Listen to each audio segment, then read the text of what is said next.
Porsche Motorsport and Hockenheimring go hand in hand. Playing host to one of Porsche's many experience centers, Hockenheim, Germany has long been in every racing driver's and fan's heart for generations. Our generation is lucky enough to witness one of the greatest Porsche 911s in history, and we're even fortunate enough to do it virtually. Hi, and welcome to Pit Stop TV and the virtual Hockenheimring. I'm Andrew Cardinale IV with JP Costa, and JP, we're here and ready for a new season of North American Racing League action, but in a whole new way. Things we've never seen before. The Porsche 911 GT3 Cup car around 8 of the world's premier racing venues, and it's all on the iRacing.com platform, brought to you by VRS, Baradness, and our usual partners here with the North American Racing League, Tam Livery and JS Consulting. JP, welcome to Germany. Thank you very much for having me, and wow, I'm just so excited to be here. As you mentioned, Porsche Cup cars around Hockenheim, a brand new way, I guess you can say, a brand new season, brand new start as well for NARL. I'm just so excited to be here. And as you mentioned, a lot of new things we're gonna approach, we're gonna explain for, well, each and every single viewer. I'm just so excited to be here, and I'm pretty sure the drivers are as well, because it's a brand new start. As you mentioned, 8 races, 8 rounds, premier racing circuits. It's just a recipe for success. There is so much energy around this series that this race, this 1 points race, already feels like one of those big NARL events that we've had in months past, where we had, of course, the 2 streamer championships, we had cash days at Long Beach. It feels like one of those where we're expecting big things, and, you know, already a big thank you goes out to everybody tuning in. There's already really good numbers. There's already a lot of big time energy around this series, which pumps everything up. Let's go ahead and take a look at the racetrack. Of course, Hockenheimring, I mentioned, it's in a lot of our hearts. We all love this place. I think everybody holds it in kind of high territory within our own personal selves. Hockenheimring is just a good racetrack. There's not too many other ways to put it. You can see fast laps there along the left side of the graphic on your screen.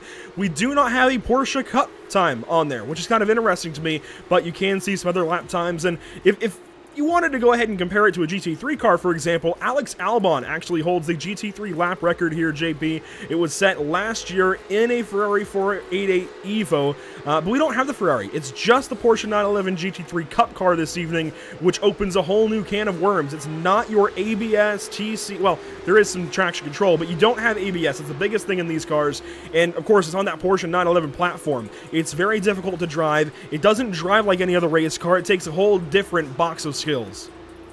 Yeah, absolutely. It's one of the best driving cars, I guess you can say, in the world. You know, it's a very high quality car. Everybody on iRacing absolutely love it. Unfortunately, I haven't had an experience to drive neither the old or the new model, but, you know, from things that I've heard from drivers, from fans, everything, it's just one of the best cars on the iRacing platform, and it's just so much fun to get it right. It looks amazing, sounds great, and, well, it's at home in Germany. In case you're new to us here at Pit Stop TV, firstly, welcome. We're glad to have you along. We're glad to have this brand new season of North American Racing League action along for the ride, and we certainly invite you to join the conversation on social media. We've already seen a lot of attention. We've already seen a lot of these new teams and these new drivers attacking us on social media, hitting us up, and we're retweeting all of that. We're sharing all of that. So by all means, if you are on social media, you probably are. It's 2022. Let's be honest. You probably are. Get in contact with us. Join the conversation. Use hashtag PitStopTV. Use hashtag NARL. And you can tag us. Any of these links, any of these social handles on Facebook, it's at PitStopTV. On Twitter, it's at PitStopTV_. On Instagram, it's at Pit_Stop_TV. By all means, join the conversation. Let us know how you're feeling for this brand new series. It's going to be a lot of fun. And you know what? Let's go ahead and look at the schedule for this series, JP. We've looked at it before. We talked about it a little bit, and we highlighted it back at the 2nd Annual Streamer Championship. But this is never going to get old. This schedule is never going to get old to me. Hockenheimring, Daytona, Long Beach, Hungaroring, Spa, Charlotte, Road Atlanta, Red Bull Ring. That is a healthy schedule. Oh, absolutely. Just screams a lot of fun. It screams a lot of challenges for some of these drivers. And as you mentioned, they're the world's greatest circuits. I mean, you just have to love each and every single one of them. It's just going to provide so many different challenges throughout, obviously, the few months that's coming. Hockenheimring, you have a bit of a technical course with plenty of opportunities. Daytona, you have those big straightaways. Long Beach, you have those walls. Hungaroring is pretty much Long Beach without the walls. Just so challenging. Spa, absolutely. Everyone loves it. Charlotte, I guess, it's one of, I guess you can say, the Joker round is just so difficult. It's going to be so interesting to see those Porsches tackling that race course. Road Atlanta is an absolutely amazing and fun race course. And to finish it off on the Red Bull Ring, I guess is fitting as well. Long straightaways, plenty of overtaking opportunities. And, well, as you mentioned, it just screams fun. I love that you call Charlotte a Joker round. It's easily become one of the best road courses on the NASCAR schedule. And it hosts more than just NASCAR racing. It hosts Champ Car Endurance Series events. It's hosted the Lucky Dog Racing League for the last 2 years. It hosts several events throughout the year. And I genuinely believe it is one of the best road courses you can ever put together. Obviously, Daytona is Daytona. I don't know that you can necessarily beat Daytona, but it is easily one of the best road courses you could ever put in between four corners of oval racing, in between NASCAR walls and safer barriers. It's incredible. What they've done there at Charlotte is incredible, and I'm really looking forward to seeing how it works with these Porsche Cup cars. It is going to be wild. I don't know what to expect. I really don't, and I think the chicanes obviously will handle a lot of what's going to go on in that race, but hey, that's for March 29th. That is over a month away, and we're already talking about it. I'm already beyond hyped for it. That's how much energy there is around this series. Qualifying is on the way. We've got 6 minutes left of practice. Let's use this time, JP, to try and meet some of the drivers. First up, let's check out a guy by the name of Brian Zinn, who is 5th right now in practice. The number 23 car out of Texas is looking sharp. Absolutely looking sharp, looking quite confident as well. Obviously, a lot of new names, a lot of new people. Andrew, we have quite a few familiars named from the past season of NARL that I could definitely catch my eye on. And just like this one, the number 77 of Diego Ari, he was present on the last season we had of GT3 Racing, a great racing driver as well, currently sitting 6th place, 0.4 of a second behind the leader. And amongst him, a lot of new drivers, a lot of old, I guess you could say old school drivers, and well, I'm just excited to meet them all, if I could, obviously. And look at the addition of some new partners on that GPVA racing team car. I really like what's going on there for Diego Era. I'm excited to see how this goes for this season of racing for him. Here's a look at Brian Long. Of course, we got very familiar with him and Sim Racing for Simpletons with that number 76 car last season in the GT3 cars. Now with the Porsche 911, we get a look at him here. And there's also other new names that I'm at least familiar with, and I think other drivers out here and other teams will be. A lot of you other guys that are watching along, I know one of the Juncos Porsches out here, Juncos, I'm not entirely sure. I believe that's going to be, I got to find him. I know I had him locked down in pre-race, and they actually were one of the teams that reached out to us on Twitter and tagged us. Anyways, we'll get there. There's a lot of teams to go through. One of the teams, or one of the drivers we want to take a look at is, of course, Mike Braun, usually sporting those TAM liveries that we like so much. And, of course, you've got the Empire Racing logo there on the side of the car. Let's see if we can get a better look at it there. Yeah, that's a good-looking race car. Yeah, that's an absolutely striking livery. It catches your eye. I guess you can say it's a powerful livery as well. The color combination looks amazing. And I like the details up front. It looks like some rubber bits were stuck in a car due to racing. As you can see, Tarek Ashburn, the number 180 as well. A really good looking livery right there. Quite a contrast between the front and the rear end of the car. Really good one. And Andrew, this Porsche just looks so great, doesn't it?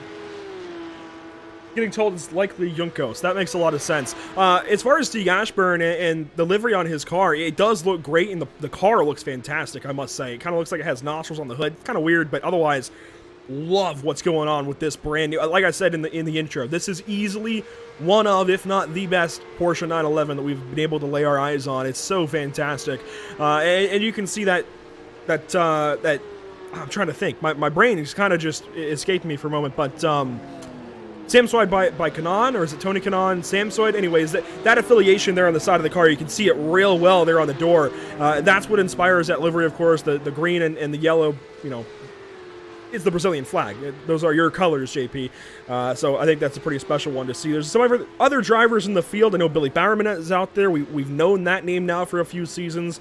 Sean Patterson is out here as well. Good to see him back around with his number 54 out of Canada. Let's talk about some of the more new names, though. I know I saw Alex Persian out there on Twitter. Very excited to see how he does in this season, and he's second in practice.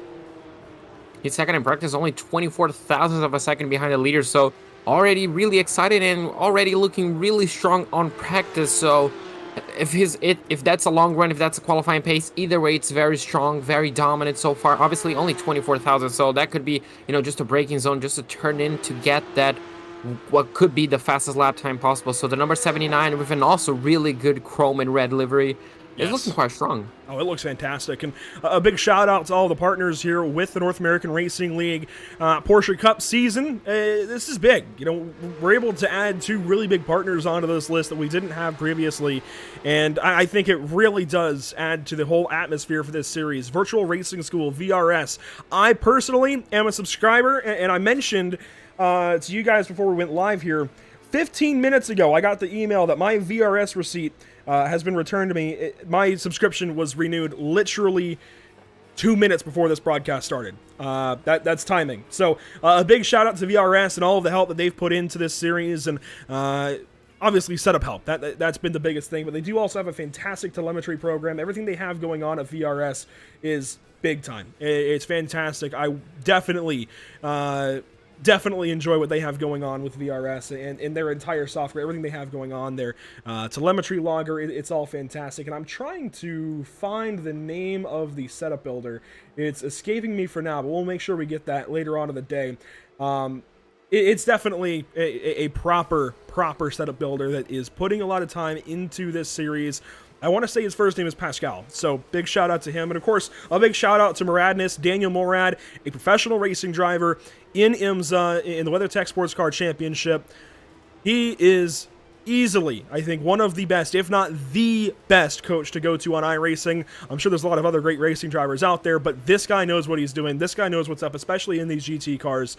He is the guy to go to and put so much time and effort into supporting this North American Racing League in so many ways. All of these drivers that we talk to post-race, it seems like they always shout him out as the guy who got them to go a little bit faster that week and helped them get onto the podium, and that is, of course, why we get to talk to them. So it seems like Moradness and Daniel Morad specifically plays a massive role in every single driver's career in this North American Racing League. And, of course, a lot of the liveries, a lot of the paint schemes you see on these race cars brought to you by TAM Livery, and everything behind the scenes, the website and all of that brought to you by JS Consulting. It's a fantastic program they've got going on here with the North American Racing League, and it's all about to get started. Practice coming to a close for round number 1 in this season, the first season of Porsche Cup racing in North American Racing League. We got a big night ahead of us, JP. I got to save my breath, save my words. It's been an interesting couple of weeks trying to catch my breath, certainly, for these broadcasts. There's been a lot of broadcasting here at Pit Stop TV. 10 minutes of qualifying. It all begins now. And we've got some 30-odd drivers ready to get after it. Sean Patterson, one of the first ones to take to the track. Yeah, already taken into the track. Obviously, the drivers on the first few laps are going to be, on the first lap actually, just going to be warming up the tires, warming up the brake, getting those tires up to temperature and obviously the pressures, getting to know the track, temperature, obviously those braking zones, turn-in zones, everything should be dialed in. Obviously, this lap as well, take a deep breath, getting rid of those nerves. This is the first qualifying session of the season. You want to do well, but obviously, if you don't, it's perfectly fine. Just keep going at it. They have 3 laps, Andrew. It's plenty of time to get it nailed down. If you make a mistake, just, do it again, get another lap in. Hopefully, they're going to be fighting in the fighting for pole with the shortest amount of difference between them. We'll see how these first few drivers can get on in qualifying. Zachariah Rosar, another driver to watch in that 199. I've noticed him a lot in the league Discord and talking about just getting ready for this season. There's so many drivers, I think, that are ready to get going. And one of our favorites, William Coffey, he's out here in the number 57 car with Long Shot. I believe it's an energy drink on the side of his number 57 Porsche. Nice, metallic, almost chrome red, the rims to match. That looks good there, Will. Glad to see him out here and ready to go for another season of North American Racing League action. And, of course, we don't have a graphic for you just yet. We'll make sure we have that next Tuesday at Daytona, but there is another season of GT3 racing coming up, and we expect to see William Coffey playing another big role in that season as well. Let's take a look at Jay Shallington, one of the drivers that I noticed was pretty quick into the hairpin here. And, we don't know what to expect. I think that's one of the best things about this season is we don't know who is going to be fast. We've kind of learned who to watch out for, JP, in the GT3 cars, but these are a different monster. Oh, absolutely. Some drivers will better be, I guess, will drive better the GT3 car. Some other will feel at home with the Porsche Cup car. And obviously, performance will vary track by track. Some drivers might feel like this is their home track where they have that free time. You can find those extra 2-3 tenths of a second. Some drivers might have that later on in the season at the Red Bull Ring, at Charlotte, at Spa. So it's going to be really interesting to see how the performance is going to swing from driver to driver, week in and week out. And obviously, it's just going to make the championship even more exciting to watch, and obviously just to follow race after race. Watching Robert Guadagnoli. These names are going to definitely challenge us for a little bit, so if you hear your name mispronounced, by all means, reach out to us, correct us. We want to get your name right, and we accept that we're probably not going to at first. This is going to be a big season. We've got 100 drivers signed up for this series, JP. When I put the numbers together and when I noticed that we were literally at 3 digits of drivers, 100, I couldn't believe it. It's crazy to think, and I'm pretty sure we even had a waiting list of drivers trying to join in the series, so it's absolutely... Yeah, it's absolutely incredible to think about that, and we're so honored to be, well, to be here as well. It's just amazing to think that so many drivers want to take part in this series, and I guess rightfully so, Andrew. It's just so much fun to follow it. The sheer professionalism and effort that is put into this series by so many people, obviously it starts with Scott Reister and trickles down. It blows me away. It really does. There's a ton of effort that goes in. Obviously, a good bit of funds that go in because that's how you make the world turn these days. But there's just so much that happens, and it really is admirable. It really is, I think, worthy of thanks every single day that we are able to witness North American Racing League action. And certainly a big shout out goes out to Scott Reister, making another season of racing, allowing another season of racing to grace the screens of Pit Stop TV. Let's go ahead and take a look back trackside as we've got a new fastest driver in qualifying. It's somebody we took a look at a little while ago, JP. Brian Zinn, fastest so far. So far by quite a few tenths of a second, actually 1.98 tenths of a second, so quite a close gap. Obviously for the first lap that might be good. Obviously he's going to be trying as well to improve that lap time, as will each and every single other driver that has set a lap in. You can see a few drivers already for a big gap, maybe a few mistakes, but Zinn is looking very strong. And well, there you go, just got dethroned Castro, who's fastest in practice as well, goes over 139.8, so 2.5 tenths clear of Zinn, who just got beaten by Willis as well. So really close times between Castro and Willis, 27 thousandths of a second. A lot of times you're starting to check in here. Augustine Castro now top of the board. Alex Persian goes high. Will Coffey goes pretty high up there. Aubrey Kundle as well.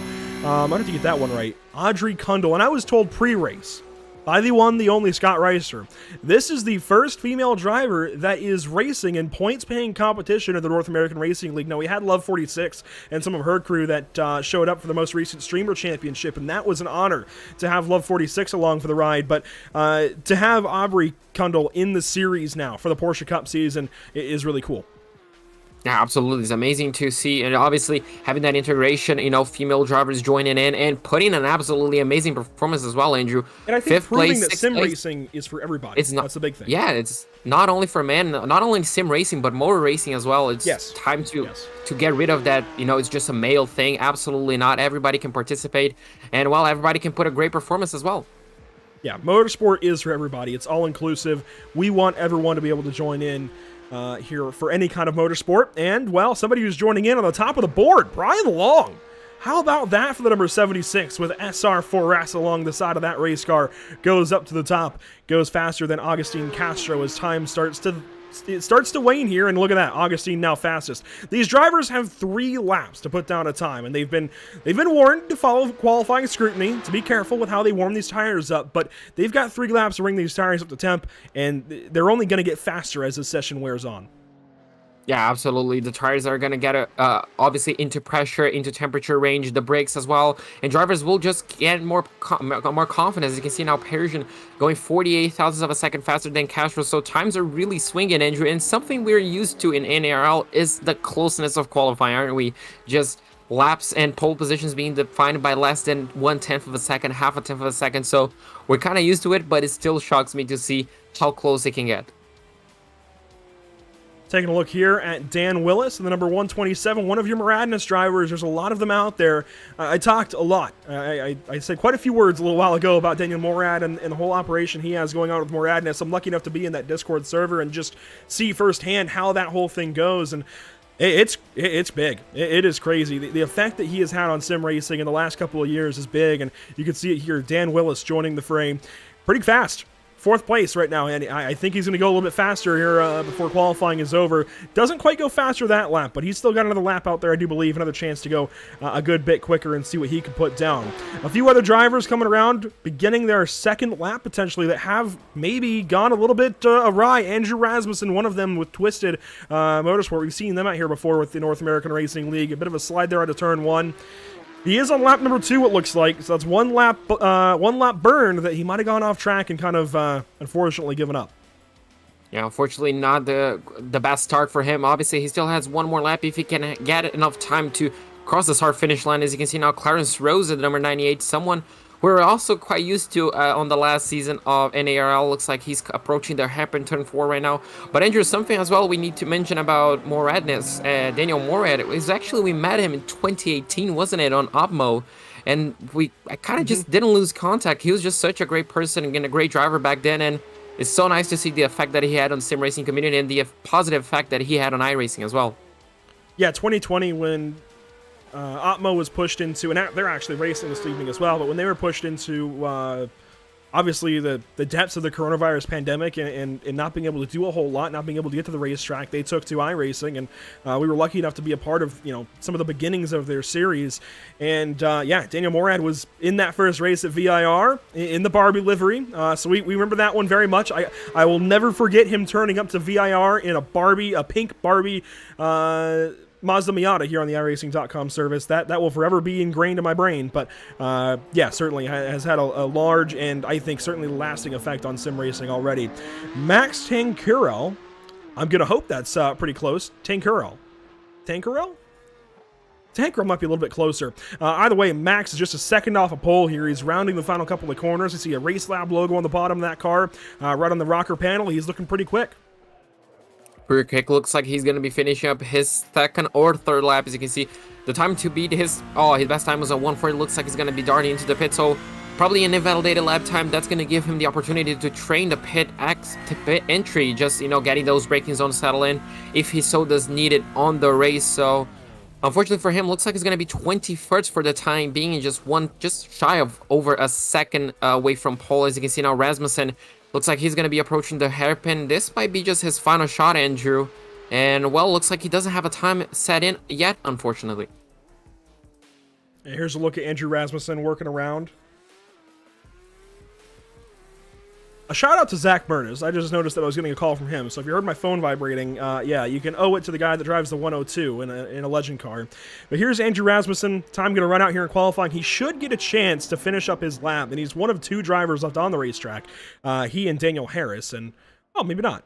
I think time is going to expire on him there, so I guess we're not going to get that chance to finish up the lap, and that is it for qualifying. We'll go ahead and turn things over then to our grid, as it will be a standing start. So we're not going to have a whole lot of time to go through our grid, but we'll do our best. If we can go ahead and pull this up.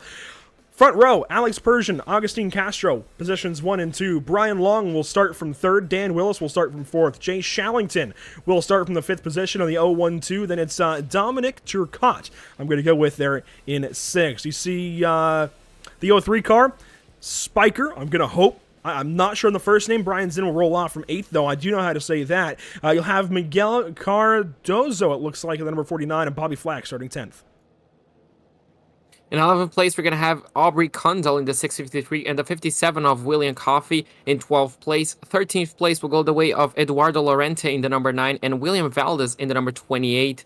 15th place will go the way of Tree Ashburn in the 180 and the 05 of Armando Bajaran in 16th place. 17th place will go the way of Diego Ere in his 77 and David Pickram in the 420. And we're going to let the rest of the grid roll on by because, Andrew, we're ready to go. We are ready to go. Race number 1, the amateur race. We haven't even mentioned that part. We have 2 races tonight. A 30-minute amateur race that begins now and a pro race later on. Already a big jumble further back. We'll let this breathe. We'll let this figure itself out, but a big jumble in the back.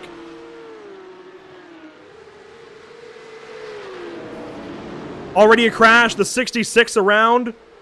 And that is Jean Karadek. That is one of the Duck Hawk Racing machines. Bit of trouble for him. He gets rolling. Everybody else gets rolling. Everybody else rolling. It looks like we're just exiting turn number 3, getting into the Parabolica corner, the massive straightaway. Now it's going to be a slipstream fast, and as you mentioned, Andrew, we had quite a big start. We saw drivers going 5 wide, as you can see. A few challenge, looks like a challenge for second place down into the hairpin. A few extra drivers going side by side, but looks like, oh, we have a car going really deep on the braking. Somehow manages to get it slowed down, but the rest of the field makes it through cleanly into the hairpin. What a sight that is, watching some 30, almost 40 cars work through the hairpin here at Hockenheimring. 1 minute done. Into the Mercedes arena now. Oh, I saw the Juncos Porsche up on the curbing there, that turtle curbing. You don't want to hit that. The Maradnes car off in the dirt. That's Dan Willis. Oh, car's spinning around further back. Yeah, even more contact. We just saw a puff of smoke, so a few extra drivers having difficulty on that arena section. As you can see, the leader absolutely checking out already. A bit of a gap. Oh, one car going really wide. Looks like he's going to be able to save it, but a hectic but clean lap, I guess you can say, Andrew. And I believe that may have been Diego Eda back there well in the dirt. This is going to be a hectic series, I'll tell you that much, but 1 lap is in the books in this AM race. And as you can see, Castro already 1.2 seconds clear of Brian Long, who's just battling with Persian for second place. As you can see, that gap kind of just going away. We can see a few extra drivers going wide into the final corner. You can see a few extra drivers having difficulty on the final part of the racetrack. One darting into the pits quite aggressively. 2 cars looks like on the pit lane. Could that be a false start? Jeff Castillo is one of them. Another driver, it looks like, in the pit lane is going to be Steven Grabowski. Oh, maybe not Steven Grabowski, actually. It looks like he might have started from the pit lane, though, so his data will not load in our graphics. But several drivers in, including the 12 car of Andrija Divac. I'm going to hope that's correct. William Love is in the pit lane as well. Let's go ahead and bring this up a little better. There's a look at his SR4S machine. Eduardo Lorente in the pit lane. Dave Pickram in the pit lane. Zachariah Rosar as well. A lot of damage for a lot of these cars early. Well, let's go back out onto the racetrack. Let's go back out to the top of the competition here. Sim Racing for Simpletons. Seems like it's rather complicated as to how he got to the lead. Oh, that corner exit's rather complicated. Oh, no.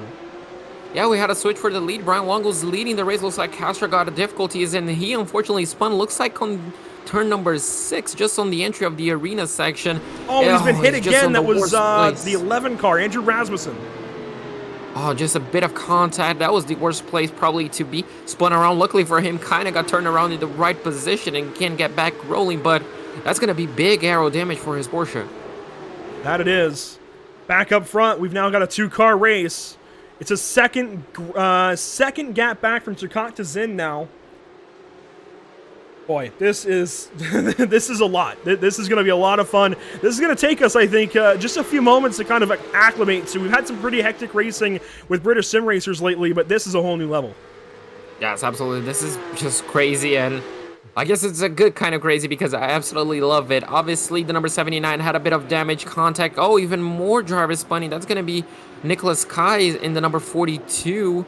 Who was spun around, looks like on just shy of turn 13. Final couple of corners, so, yeah. Nicholas Sykes around, and you saw Jean Karadec as well on the number 66 for Duckhawk Racing. A rough start for them, as hopefully their Pro and Pro-Am drivers are a bit better a little bit later on. Well, I guess Fair a bit better. He was pretty good there at the start, just had some bad luck there out of Brazil. And that's something we need to talk about, I think, is Duckhawk Racing's involvement with Fabio Zamperlini and everybody going on there. And we also got to talk about the fact that there are split teams because, you know, we've got drivers in Am, we've got drivers in Pro-Am and drivers in Pro. We haven't even talked about that yet. We were so enthralled with everything else, all the energy around this series, we kind of forgot the fact that there's 2 races tonight. 3 different classes of drivers now, which is a bit different from what we're used to. We've got this amateur race now that's going on for 30 minutes of racing. We'll have this for the rest of the season. But then later on, we've got a second race on the evening, JP, Pro-Am and Pro drivers. So 55 total drivers are eligible for this amateur series, this amateur race, this amateur championship. There are 45 drivers between Pro and Pro-Am. It comes out to 100. Although there might be one that was stripped out. So it might be 99. Either way, we're going to say 100. Sounds a whole lot better. Just a few laps done here. This will complete lap number 3 and roll us on to lap number 4. Alex Persian, your leader. Dominic Turcotte, second place. Brian Zinn, third. And the interesting thing about Alex Persian is he goes purple. Is he quote tweeted our promo tweet about this race, saying this was his first league race ever. His first league race ever on the iRacing.com sim, and he's leading. Hey, absolutely. I saw that tweet. He was absolutely ecstatic to be racing, and obviously it didn't get off to the best of starts. You can see even a bit of damage on that Porsche, but his motivation is absolutely pushing him, and he just went fastest. He's creating a bit of a gap to Turcotte right behind him, so he's doing fantastic. Andrew, obviously, still 24 minutes to go, so plenty of racing for him, but so far it's the perfect start. Good looking number 79 car there. Aubrey Kundal a little further back. She's in the top 10, just ahead of Teague Ashburn. Actually, a little ways ahead of Teague Ashburn. She's closer to picking up 5th place. Currently in 6th, as I mentioned, but very close, I'd say, to going up there and challenging for positions ahead. You can see Spiker up there, Augustine Castro, and a few others. Yeah, absolutely. We have a great pace so far early on in the race. I can see from the rear view mirror, looks like a bit of a Mark Webber tribute helmet on the Red Bull, so really good to see that as well. And, well, that pace, Andrew, is really good. As you can see, Spiker and Castro as well battling, so that could bring those two closer to her, and hopefully you can have a 3-car battle. As you can see, a better look at that helmet. And, well, confidence is the key. Right now is the time to maybe push that car a little bit more, you know, maybe just she's saving a little bit of tires, saving a little bit of fuel. We're not quite sure what the strategy is going to be here, but definitely 6th place and, well, keeping up with the guys in front and pulling away from the guys behind. It's a perfect start, a really good start. And you touched on something there that I was going to touch on if you didn't. There's a lot of unknowns. We don't know exactly how these drivers are going to push these tires yet. We've had some experiences with these cars, but not many. And this car has been overhauled. It's obviously been brought into the iRacing.com sim. It handles so much better than the previous Porsche 911 GT3 Cup car that was in the sim. This is a fantastic car to drive.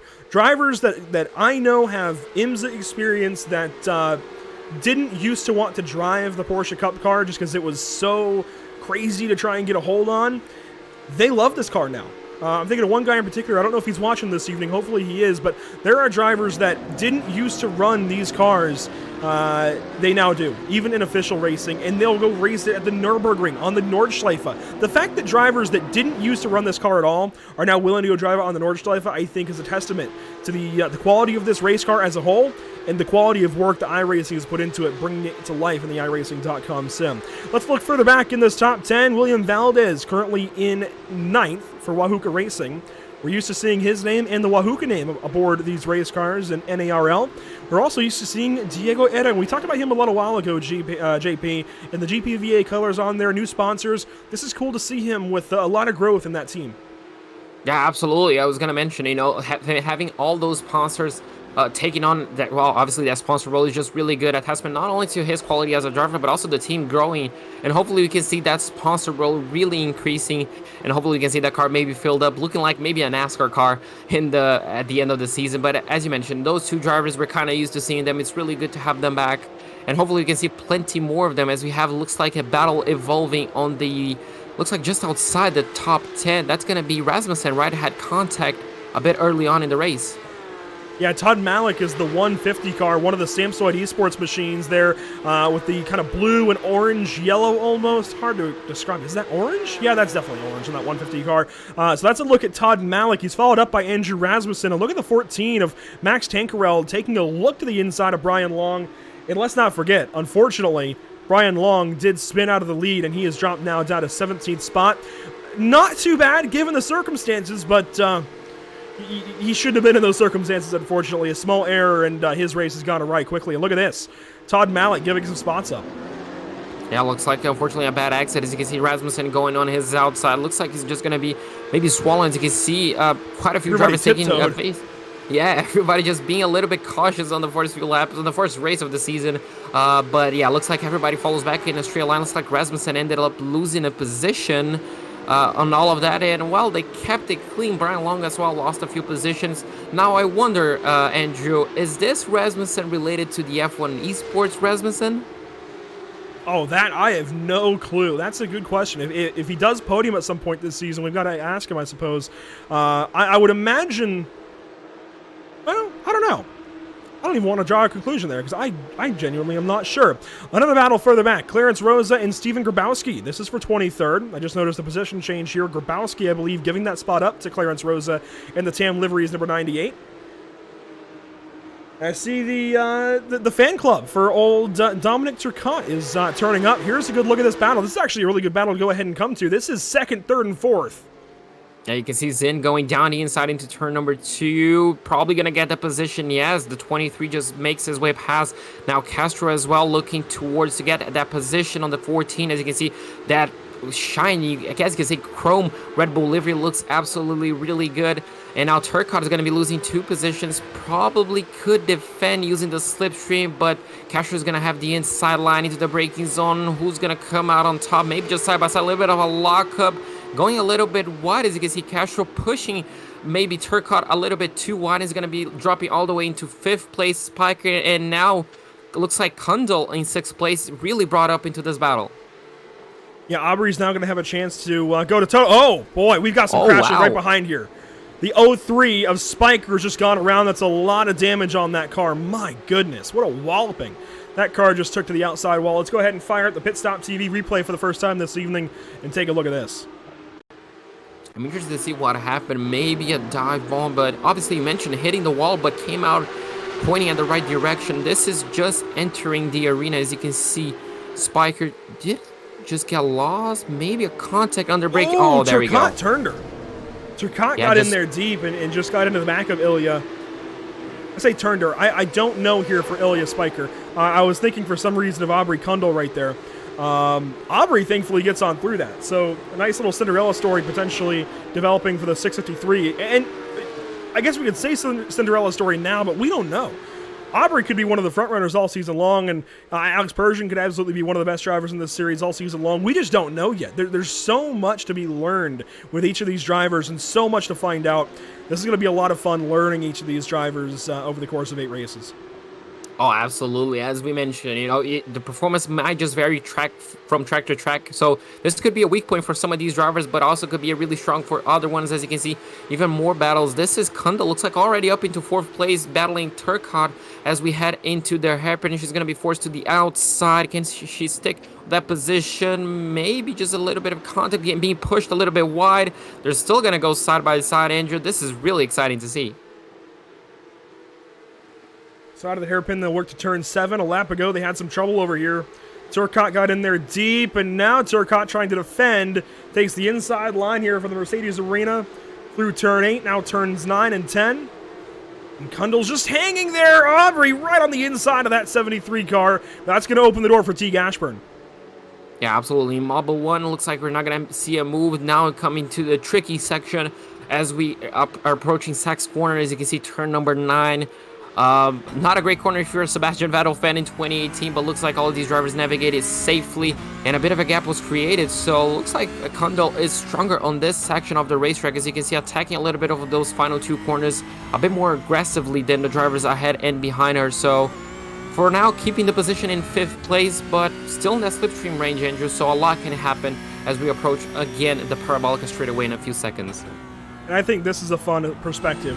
This shows you enough on board with Teague Ashburn to see, obviously, what's going out in front of this car, what he's doing with the wheel, and you can see on the dash there, you can see the gears, you can see the RPMs, you can see what's going on for him.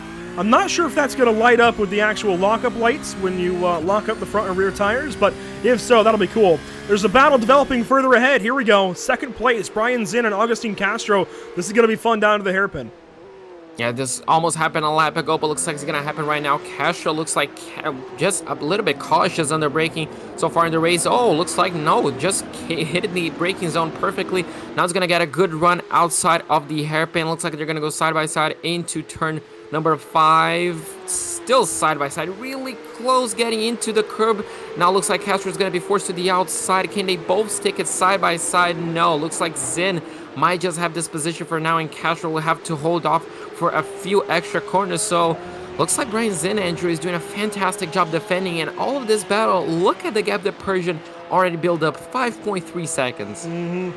Alex Persian is setting sail right now. He might even have his favorite Spotify playlist on and just chilling like a villain right now, just driving away from this field. Look at that lunge there from Castro into that kind of, you know what that feels like? That feels like the carousel at Watkins Glen, just that little bit of banking, or even what I call NASCAR. I can never remember the corner name at the Nordschleife, but that one banked corner where you're just able to get right down to the bottom side of the course and just you can carry so much speed in that banking. It feels like a NASCAR banked corner in that second arena section, if you will.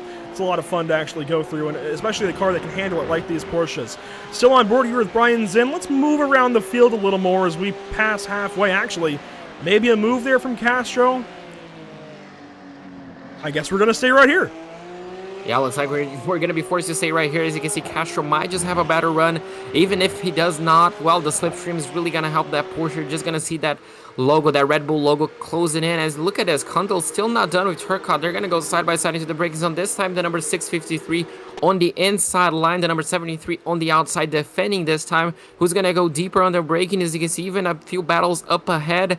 Looks like Turcotte might just have to defend a little bit, might just have to yield that position. Yes, he does. So losing a little bit. And look at Ashburn right now. Probably going to try to take advantage of that one, but not close enough to do it on the Small King. No dice just yet. Ashburn just follows along for the moment. Oh, a bit wide there for Turcotte. Gives that spot up. Drop Turcotte out of the top five. In. You're right. Augustine Castro now up a spot. Is there enough time maybe for Augustine to reel Alex Persian in? Oh, that would be interesting. Obviously, right now in clear air, Castro could just, well, he was fastest in qualifying and in practice, so definitely within a shot right there. 13 minutes could definitely be possible, but 6.2 is a big gap to take away. Yeah, I mean, it's going to be tough. It's going to be a lot like what we saw at Brands Hatch earlier, right, where there's just maybe not enough time, where Jason Cooper was trying to reel in Paul Donkin. I don't know. It's going to be close. We'll see how the lap times trend. The best lap does go, it looks like, to Augustine Castro, so that's pretty big to think about. It's about a 10.5 difference between Persian and Castro's best lap, so clearly there's pace in the 014 car. Just got to see if Augustine can make up that time. Let's drop back now further in the field. Here's a good look at a nice little battle. Dan Willis with trouble here from Miguel Cardoso. This is going to go down to turn 2 in the Juncos Porsche up the inside. As you can see, going side by side now on the exit. Oh, a bit of door banging right there. So, well. Oh, more contact. Oh, even more contact. That looked like some shenanigans. Yes, and it looks like that Porsche, that bright green Porsche, unfortunately is going to come out of it a bit of damage. Not too much. Looks like a bit of bodywork and aero damage. And obviously losing quite a bit of time on the straightaway. You can see now the number 49 having to defend from the number 57 down into the hairpin. Oh, even more trouble up ahead. William Valdez for Wahuka Racing around out of the hairpin. One car wide behind him. That might have been Todd Malik, actually, in the 150, and I think it was. Boy, drama galore right now in the mid stages of this race. Mid to late stages, really. We're coming down to 11 minutes to go in just a moment. And that'll mean, obviously, 10 minutes to go after that. And in a race where we're only expecting 18 laps to be on lap 11, coming to lap 12, yeah, we're coming up to 2/3 of the way through this race. It's going by quick. It's absolutely flying by. Well, time flies by when you're having fun, right, Andrea? And I'm having an absolute blast. I'm pretty sure this guy is also having an absolute blast. Even with the damaged Porsche, is just driving away, kind of creating that gap between him and Castro and securing himself as what could be the first winner. I'm not going to talk too much because, you know, my curse is pretty bad, but I'm going to keep my mouth shut. As you can see now, the number 653 challenging looks like Brian Zinn for the overall podium position. The number 12 making its way. Looks like we're going to have, yeah, unfortunately for him, looks like that's going to be not terminal damage, but definitely coming into the pits to maybe service that car. Yeah, not a great start to things, rather, for the Moradness 127 with Quantum Pay along the side of that car. It looked like some shenanigans. I got to be honest. He's going to go ahead and grab a fast fix and get back out there. Dan Willis out of New York, but yeah, that was interesting to say the least. Here's a look at Joshua Benjamin, a battle we were going to look at, battling with Jay Shallington. This is for 15th on the racetrack. The 012 and the 78 going after it. Looks like this is going to be the prime overtaking opportunity of the racetrack coming down into the hairpin. This is essentially who breaks the latest, but looks like this position is done well before the braking zone, and while he just gets that position on what is also, Andrew, a really good livery as well. Looks like a chrome with a bit of a rainbow colors. I really like that as well, and that's something we kind of used to in NARL, isn't it? Just great liveries on all these cars. Yeah, a lot of them thanks to TAM liveries. You know, the work that's put in, and I've said this already this evening, the work that's put in with this series in general is just staggering. It all comes off so professional, and there's a reason so many drivers flock to these NARL events and series. We're watching a battle just inside the top 10. Diego Era with Ilya Spiker. there's a reason so many drivers turn up to these races in these series now, and it shows, I think. That the competition is there, the professionalism is there, the fun level is there, and obviously there's some great prizes for these drivers as well. So there's just so many great reasons to pop into these series. It's just, yeah, everything with the North American Racing League is certainly worth it. And, oh, wow, look at that. Brandon Dollar, the painter of the livery on that 78 car. Was that custom, Brandon, or was that a trading paints livery? I got to know. This is the battle still for 8th place. You can see the partners there on the left side of the screen. Virtual Racing School, otherwise known as VRS. Of course, Maradness, as well as TAM Livery and JS Consulting. Making a lot of things happen. Let's take a look further up in the top 10, side by side of the hairpin once more. Go Kundal rather, and Zinn. Zinn is going to get that spot. Kundal missed the corner. Yeah, unfortunately, mine just loses an extra position right here as we head into the kink. And then the arena section, yeah, just forced to give out that position for the time being. So battling for third looks like it's going to drop all the way down into 5th place at this time. And Ashburn is going to be thanking for that because essentially a free position. Now Ashburn is going to have to see if he has the pace to challenge maybe Brian Zinn for the final spot in the podium. As you can see, the number 73 of Turcotte essentially just trying to close in the gap as well. But he's going to fall under pressure from Flack just behind him. A little further back, Mike Braun, one of those drivers we're familiar with. He sorts just behind Jeff Castillo and Armando Bejaran, who are doing some battle through the hairpin here. Teammates for Wahuka Racing. I like the unified liveries on these cars now. Jeff Castillo and Armando Bejaran, teammates to William Valdez, who we saw have some trouble a little bit ago. But it looks like these two are getting along relatively nicely. Maybe not with the same pace as we saw at William Valdez earlier on in this race, but certainly still pretty strong. Yeah, absolutely. And those teammates, as you mentioned, if they can work together, they can probably catch a few of those guys up in front if there is enough time. But looks like maybe a little bit of damage will hold them back. But as you mentioned, Andrew, those synchronized, I guess you can say, liveries, those similar liveries really do look well on the Porsche. I absolutely love them. And, well, working together as a team will definitely help them catch those drivers up in front. I see some others popping in on the YouTube chat. Of course, Brandon Dollar, as I mentioned. I see Matthew Church out there. Blue, your boy. We've got Ezim Montero, Goyo Dorso. Obviously, Daniel Moreto's out there. I see Octavio Rondoletto. And, of course, Federico Tamayo. Good to see Federico back for another go-around here with the North American Racing League. A lot of battles throughout the entire series. Let's start towards the back end and kind of work our way up here at JP.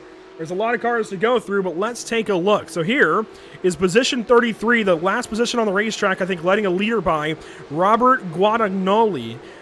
Certainly some Chase Elliott inspiration there. He must be a NASCAR fan. I wonder if he goes to New Hampshire Motor Speedway. I've been there a time or two. Certainly inspired by one number 9 car in the NASCAR Cup Series. He is currently in the 33rd spot, and yeah, letting some of the leaders by here through the midfield sections of the racetrack. Here's a look at Andrija Divac out of Illinois. 32nd spot. Actually, let's go ahead and bring up this graphic to go ahead and aid us with this. Jean Karadek, rather, for Duck Hawk Racing in the 31st spot. Obviously had that spin that we called out a couple of times a little earlier on in this race. A look at Daniel Harris as well. I do like this car. If you're not affiliated with a team, if you're an independent driver in this series, this is a good one to go with. I really like just the classic Porsche 911 GT3 Cup livery. I just having that nice little insignia there on the door, the nice little racing stripe. That is clean. I like that a lot. Props to Daniel Harris there. Well, it's just so simple, but yeah, it looks so good. I absolutely love it as well, Andrew. As you can see now, Josh Kroom currently in 29th place. Also quite a different livery, I guess you can say, white and then green and black, a bright green as well. Looks really, really good. I absolutely like that livery. And it's difficult to find a livery which we don't like, Andrew, right? And William Love in 28th place currently in his Four Simpletons livery. As you can see, the number 67 as well. Mike Braun. Oh, unfortunately coming into the pits, and that might be due to damage, Andrew. Yes, and you can see damage being fixed on the front end of the car, pretty much just changing the front nose in the 107, currently in 27th place. And as you mentioned, it's one of the TAM livery cars now. Nicholas Kai is in the number 42. Kind of looks like a retro livery as well, doesn't it? Yeah, it's got some vibes there. as he runs in the 26th spot, started 30th, up a few spots. Can't be upset with that. Armando Bejaran and Jeff Castillo, we saw them a bit ago. They're 23rd, or rather 24th and 25th. Steven Grabowski up ahead is in the 23rd spot. Clarence Rosa checks in from the 22nd position. Thomas Baker in 21st. We'll get a look at his car. And actually, let's go further back. That looks like Mike Braun's car of old. So I like what's going on here. I know that's another Tam Liveries car. I really enjoy that. Tam, props on that one. I really enjoy kind of the abstract look to it. Just so busy in a good way. You know, you don't want to overdo it with the paint scheme, but this works really nicely for the Empire Racing number 98. Thomas Baker out there in 21st, and then number 307. William Valdez, we saw his spin a little bit ago, now in the 20th position. Sean Patterson there in the 19th spot, working his way up through the field. Started 33rd. I like the improvement there out of Sean Patterson. Up ahead, Andrew Rasmussen for Twisted Motorsport. Up through half of the field from 36th to 18th. You can't argue with that. Brian D. Long up there for Sim Racing for Simpletons. In the 17th position, Jay Shallington is 16th. Joshua Benjamin is 15th. Todd Malik, as we keep going forward, one of the Samsoid cars here, JP, in the 14th spot. Ahead of him in 13th spot, it's going to be the driver of, looks like, is that a teammate? Yeah, a teammate. So another Samsoid car, Scott Angelo in 13th spot. And I'm going to stop you here, JP. I noticed a logo on that car. I'll see if we can get a look at it here up in Oceana Coffee. There was a team that entered into the previous GT3 season. I had never seen Oceana Coffee on a car, but I knew that they were a team. Now we finally know it was Scott Angelo at the very least, if not other drivers with Garage61.net on that Samsoid car as well. I had never known which car was Oceana Coffee. Now we know. It's Oceana Coffee's Scott Angelo in the position 13, as Clarence Rosa actually just went around out of the hairpin. Let's get back out to our run down through the field, though, JP, and we left off with Teague Ashburn.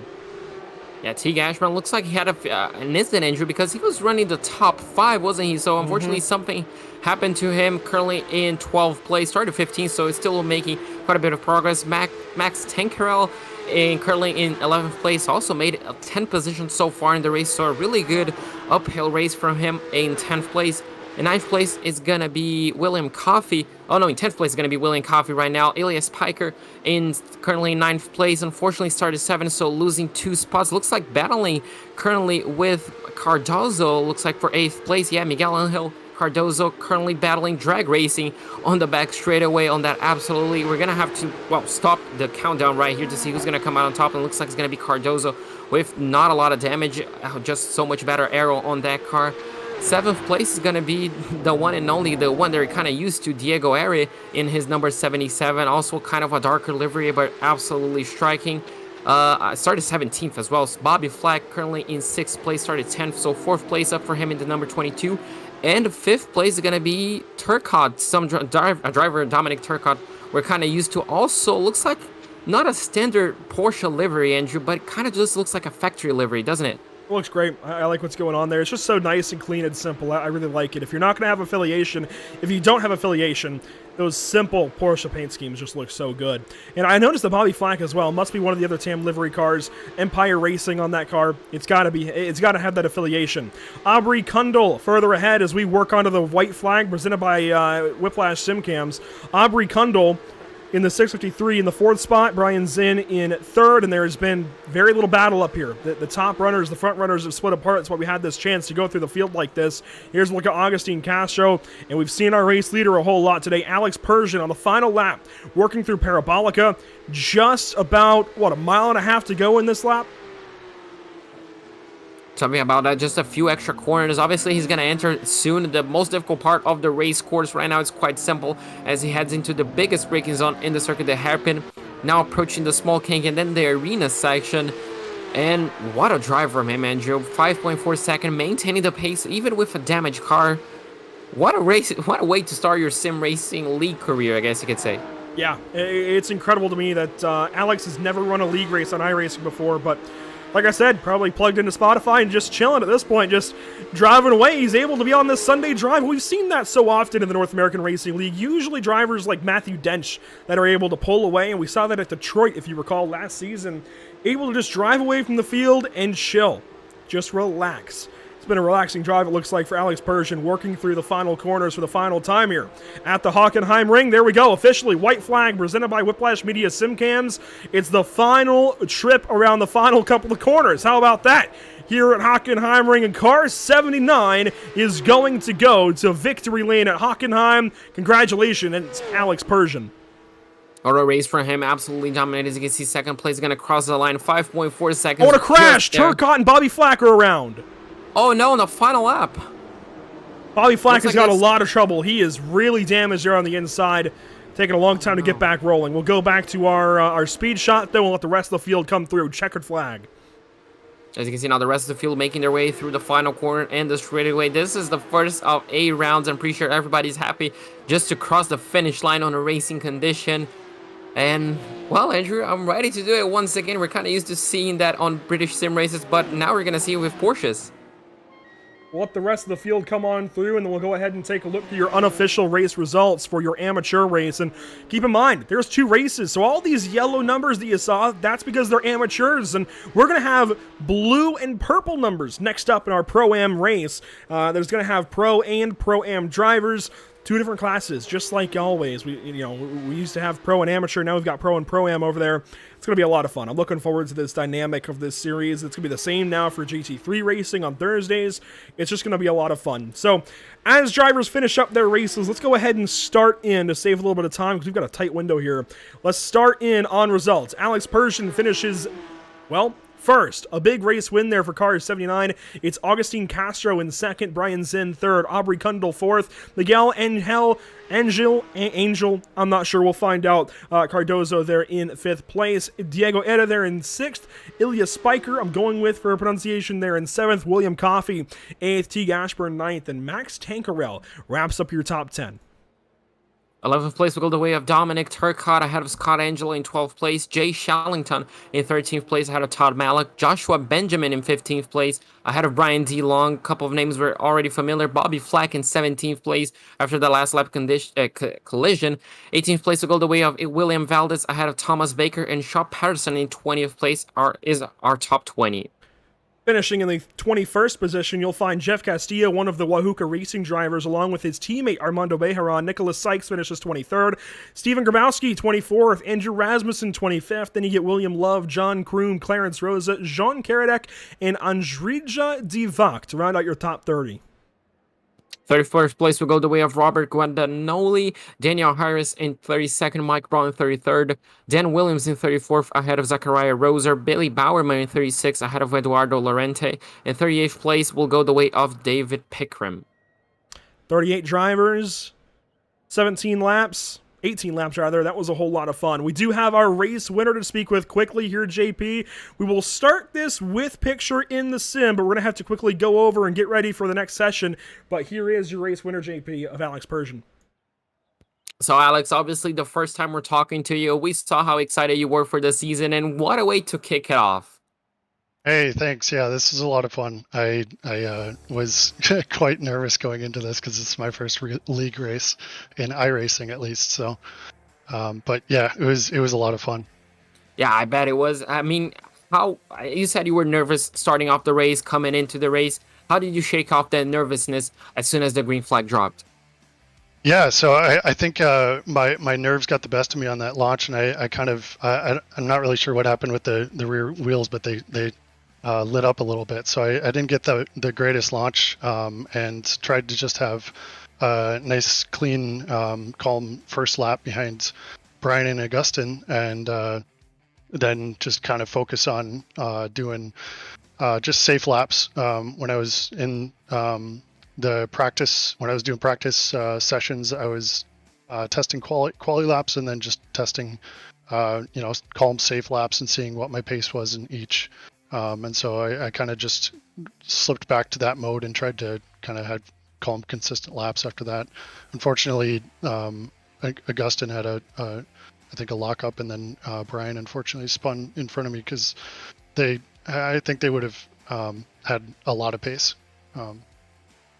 Yeah, but your pace was absolutely excellent as well, even considering the damage that you had on the front left quarter panel.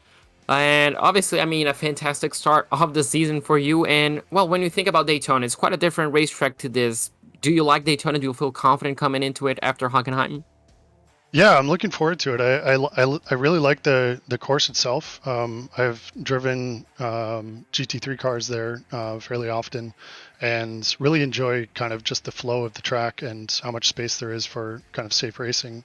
I think obviously turn one is going to be really tricky, especially in these cars with the no ABS. But a lot of practice ahead of me for that. Well, absolutely. If today was anything to go by, we're definitely going to keep an eye out for you on the top of the standings. But before I let you go and let you focus on for Daytona, who do you have to thank? Who do you have to shout out? Oh, definitely Daniel Morad out there with Moradness coaching. He helped me out. I'm sure that he was watching my brake lights, because he definitely gave me a lot of advice on braking and managing the braking going into the corners. So definitely big thanks to him. Also, my team, just Pit Crew Racing, just me and Dave and some other friends from Gran Turismo, and yeah, so it was fun.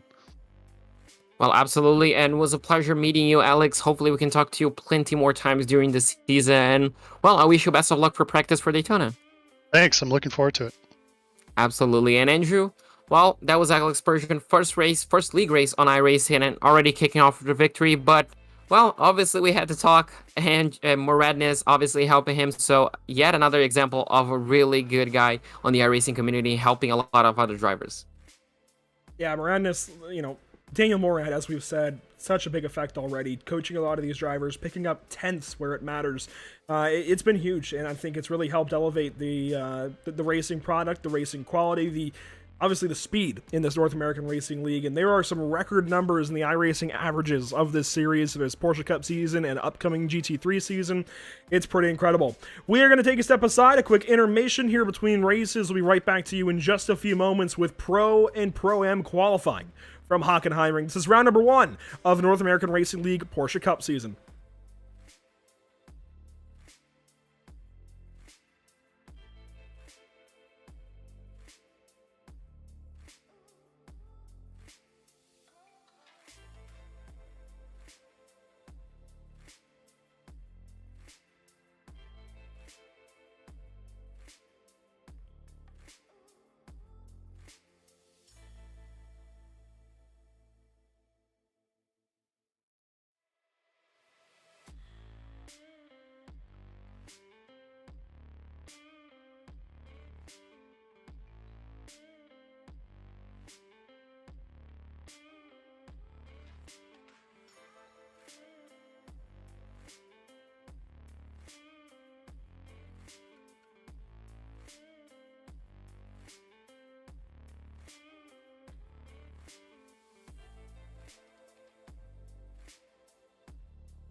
Just like that, I promised it'd be short. It happens quick here with the North American Racing League. We've got to be quick to match the cars, right, JP? We've got to be quick to match those guys and their efforts. So here we are, back for our second race on the day, just like that. What was that, 30, 45 seconds? Less than a lap around here at Hockenheimring, the virtual Hockenheimring, brought to you by the iRacing.com sim. It's so fantastic. It really is a sight to behold. And to have this track now on iRacing for so long, I think we really lacked FIA Grade 1 circuits.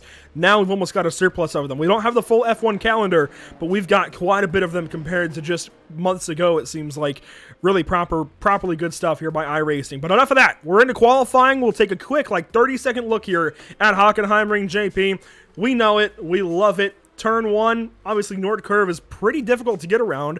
A lot of drivers already concerned about 1Xs. They only get 15 incidents to work with. It's going to be tough. Turn 2, 3, 4, that complex is your first real heavy braking zone before you get to the hairpin after Parabolica. It's a very quick flick through turn 7, just about flat out, if not flat out, before you get down to turn 8 in the Mercedes Arena. Mobile 1 turns you back towards Sachs in that kind of banked corner that I like so much. And of course, just a final little flick left-right, or I guess in this case, yeah, it is left-right, actually. Just a quick flick until you get down to the Sud curve, the south corner there, to wrap up the lap. It's very quick here at Hockenheimring. It all happens very quickly, much like our current pole sitter on top of the speed charts. It is none other than Andre Mikers. We're going to have to learn a lot of these names. Yeah, I saw that name on the entry list, and I thought, well, that's one of the big names, and well, doing great work already. Obviously, not that big of a gap to second place, but well, on the Pro-Am, around a tenth of a second is already a big gap, as you can see.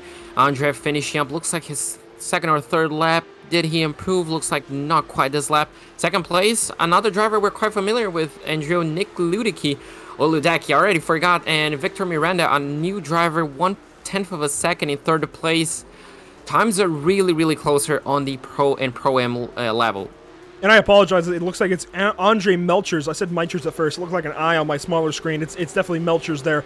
Nick Ludicki, as you mentioned, second place. Here's a look at Victor Miranda in the number 17. Let's talk about some of your Pro-Am drivers as we start to learn some of these guys and get used to what's going to be a hectic season already. Here's a look at Lawrence. Lawrence Zavadil, I'm going to go with Zavadil, I think. My brain wanted to go with Zavaldi, but Zavadil, I do believe, currently pole sitter in Pro-Am. And you can tell, nice and helpfully, you can tell which drivers are Pro and which drivers are Pro-Am by looking at our ticker. Not only are the double-digit numbers, so 25, 16, 17, double-digit numbers are Pro drivers, but also your triple-digit numbers are Pro-Am, and of course, they're nicely color-coded. The nice light blue colors, those are your pros, and the purple are your Pro-Am. So it's nicely color-coded, it's number-coded, it's pretty easy to pick it out. Tony Kanaan is sitting ninth in practice, or in qualifying rather, right behind him though. It is the 138, second place in Pro-Am, Kevin Kurachet, it looks like. Kurachet in the number 138. A little further back in class, you'll find Luan Hott in the number 270. I do notice, JP, one of your favorites, Fabio Zamperlini, 13th quick. Yeah, absolutely. You know, I feel very proud when I see some of those Brazilian drivers already in the field. As you can see, unfortunately for Fabio, missing out turn one. We mentioned how difficult it is, and we do have quite a surplus of Brazilian drivers. Unfortunately, Scar Reiser is not one of them. I wish he was, but currently 1.1 seconds away from pole, the number 142, currently sitting just outside the top 10, looks like it. And Andrew, it's a closed field. This is going to be really interesting. Another driver we're kind of used to it, Mikael Ruderbusch. Kind of miss seeing him around, but it's really good to see him once again on the field. 1.1 seconds again away from pole in the Pro category, it looks like, for Mikael, number 22. And, well, really, really nice to see some of these guys. Samson looks like 1.2 seconds, and look at those times, Andrew. It's just really close among the field. And, well, it's just a recipe for great racing on the 30-minute sprint race we have. And how about David Sampson? Samsoid himself is in this series, entered in the number 6 car. He's 21st so far in qualifying. We've got 38 cars once again so far. That's staggering. If we have 38 and 38, what is that, 76? When it's all said and done, that is a very large portion of drivers to show up for our first race. This is big. A lot of drivers throughout here. Let's look at Scott Kimbrough and the Empire Racing. That's what it was. It wasn't Mike Braun's livery from last season. It was Scott Kimbrough's livery that Clarence Rosa had. So my mistake there, but it is just, I love it. I'm so glad Tim Livery's got this over onto the Porsche. This is fantastic. I don't know how you can't like this car. This is just... yeah, it's fantastic. John Sedlak is out here in the number 203, but it looks like he's going to cut his lap off, as it looks like qualifying just about done. 3, 2, 1, and yeah, qualifying is over here. That is it for these drivers. No more chances to turn a lap. There may be a few stragglers there, but Andre Melchers will begin this race from pole position. We'll let the timer wear down, finish up, and kick us over onto the grid, and we'll get through as many as we can here. It's definitely quick. Let's go ahead and go through it. Starting on pole. See, it hasn't even fully loaded up. Let's see if we can get it now. Oh, I tell you why. JP? That was practice, wasn't it? It was. There we go. Yeah, it was kind of... hang on, I'm gonna... I wanna hold myself to it. Let's review the race day schedule. Yeah, qualifying is supposed to start at 9:30. Yeah, it was kind of weird just seeing a lot of cars together on qualifying. I was like... you know what? That's okay. It makes sense. You know what? That is okay. That means we have 10 more minutes to get used to these guys. So all of you guys that were, I think rightfully kind of on your seat, maybe trying to, edge of your seat, trying to see who's going to start on pole, we're right there with you. That was practice finishing up. This is qualifying now. So we're learning. We're learning along with. This is a learning experience for everybody. We're going to learn strategies. We're going to learn a lot about these cars. And here is a look the man himself. We don't have him smiling on the ticker anymore, JP, but I think he's smiling in the car, Tony Kanaan. Oh, absolutely. It's just really nice to see one of those also big names on the field, the number 48, Tony Kanaan. Obviously, driving for the Brazilian stock car and obviously for IndyCar as well, I'm pretty sure this season. And obviously driving for NARL. Hopefully we can talk to him. Unfortunately, last time out, he was on NARL. His race didn't last too long. I think it was 2 or 3 corners, but hopefully this time around... So I forget, you missed the Streamer Championship, didn't you? Oh, yeah. Yeah, so he actually entered in. He wasn't supposed to join. I think he had whatever come up, but he ended up joining anyways, and he wasn't on any of the streamers' teams.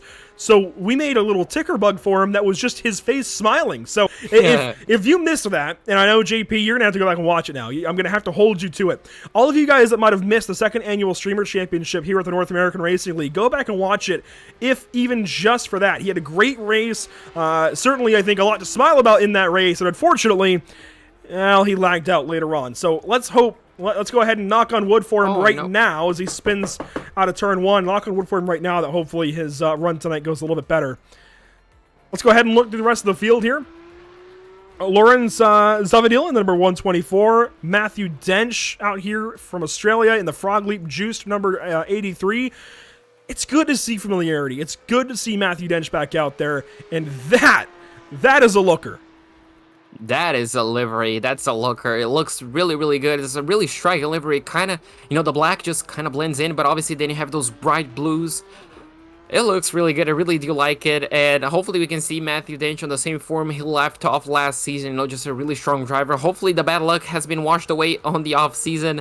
And, well, we can see him on top of the standings. Obviously, he's going to have really big competition because I just remember Andrew Matchels is part of the Roman Grosjean esports team as well. So, quite a few big names on team sports as well. So, quite a lot of big challenges for these pro drivers. Yeah, and it's a lot of names that I think it's going to be difficult for us to learn. A lot of teams, a lot of associations. It's going to take a little while for us to get there. But yeah, I see now R8G Esports. That must be Roman Grosjean. That's pretty cool. That's not one that I expected. I see Vendaval Sim Racing on the list. I see U-Race BR, Muradness, Energy Sim Sport, Fiercely Forward, Pacific Sim Motorsports, Samsoid Kanan, Scuderia Chicken House, of course, with Justin Sang, Hardpoint Esports, of course, Duck Hawk Racing, Frog Leap, you name it. There's a lot of teams here in this series. Lawrence going to go up to pole. That is one of your pro-ams. He's faster than Matthew Dench first lap out. Can you believe that? Yeah, that's a really good thing to be proud of. 1, 2, 3 tenths faster, and, well, it's really good. Already faster than a lot of pro drivers where we're kind of seeing, you can see Brady Lubenow faster than Mikhail Rudebush as well. So, really a strong first lap for Zavadil. And, well, hopefully he can keep up that pace, and quite a long way faster than his closest Pro-Am competitor. That's going to be Jones, as now he gets beaten by Romanulo with a 138.4, just half a tenth faster than him. So, lap times are coming, Andrew, and they're going to be dropping. And look at that helmet. That's a smiling helmet, isn't it? Do you know where that's from? Is it Modern Family? No. No, Modern Family, no, absolutely not. No, not at all. So, I love that he still uses this helmet, Brady does. He and I are both big fans of Futurama, and it's just been announced that Hulu is renewing it and bringing it back for who knows what. I really hope John DiMaggio's back, but we'll save that for another time. Giuliano Romagnolo, one of the Muradness stars, easily one of the best drivers on iRacing in one of these Porsche Cup cars, and that goes back to even the previous generation of Porsche Cup car. Yeah, he's going to be quick. Romagnolo is going to be a force to be reckoned with. I'm very impressed at Daniel Morad and his pull to get Giuliano Romagnolo onto that team, because I'm going to be honest with you, I knew Giuliano's name before I knew Daniel Morad's name, just from Porsche Esports competition. This guy's quick, especially in this Porsche. He is going to be one of the favorites easily in this series, and he's showing that early. Nick Ludicky, let's take a look at his car. Look at that, Vendaval Sim Racing. I did not know that he had signed over there. That's big for Nick Ludicky officially over at Vendaval. That's big. That is a big team name. Very cool to see. And look at that, the team, the times are just flowing in. Fabio Zamperlini into 5th.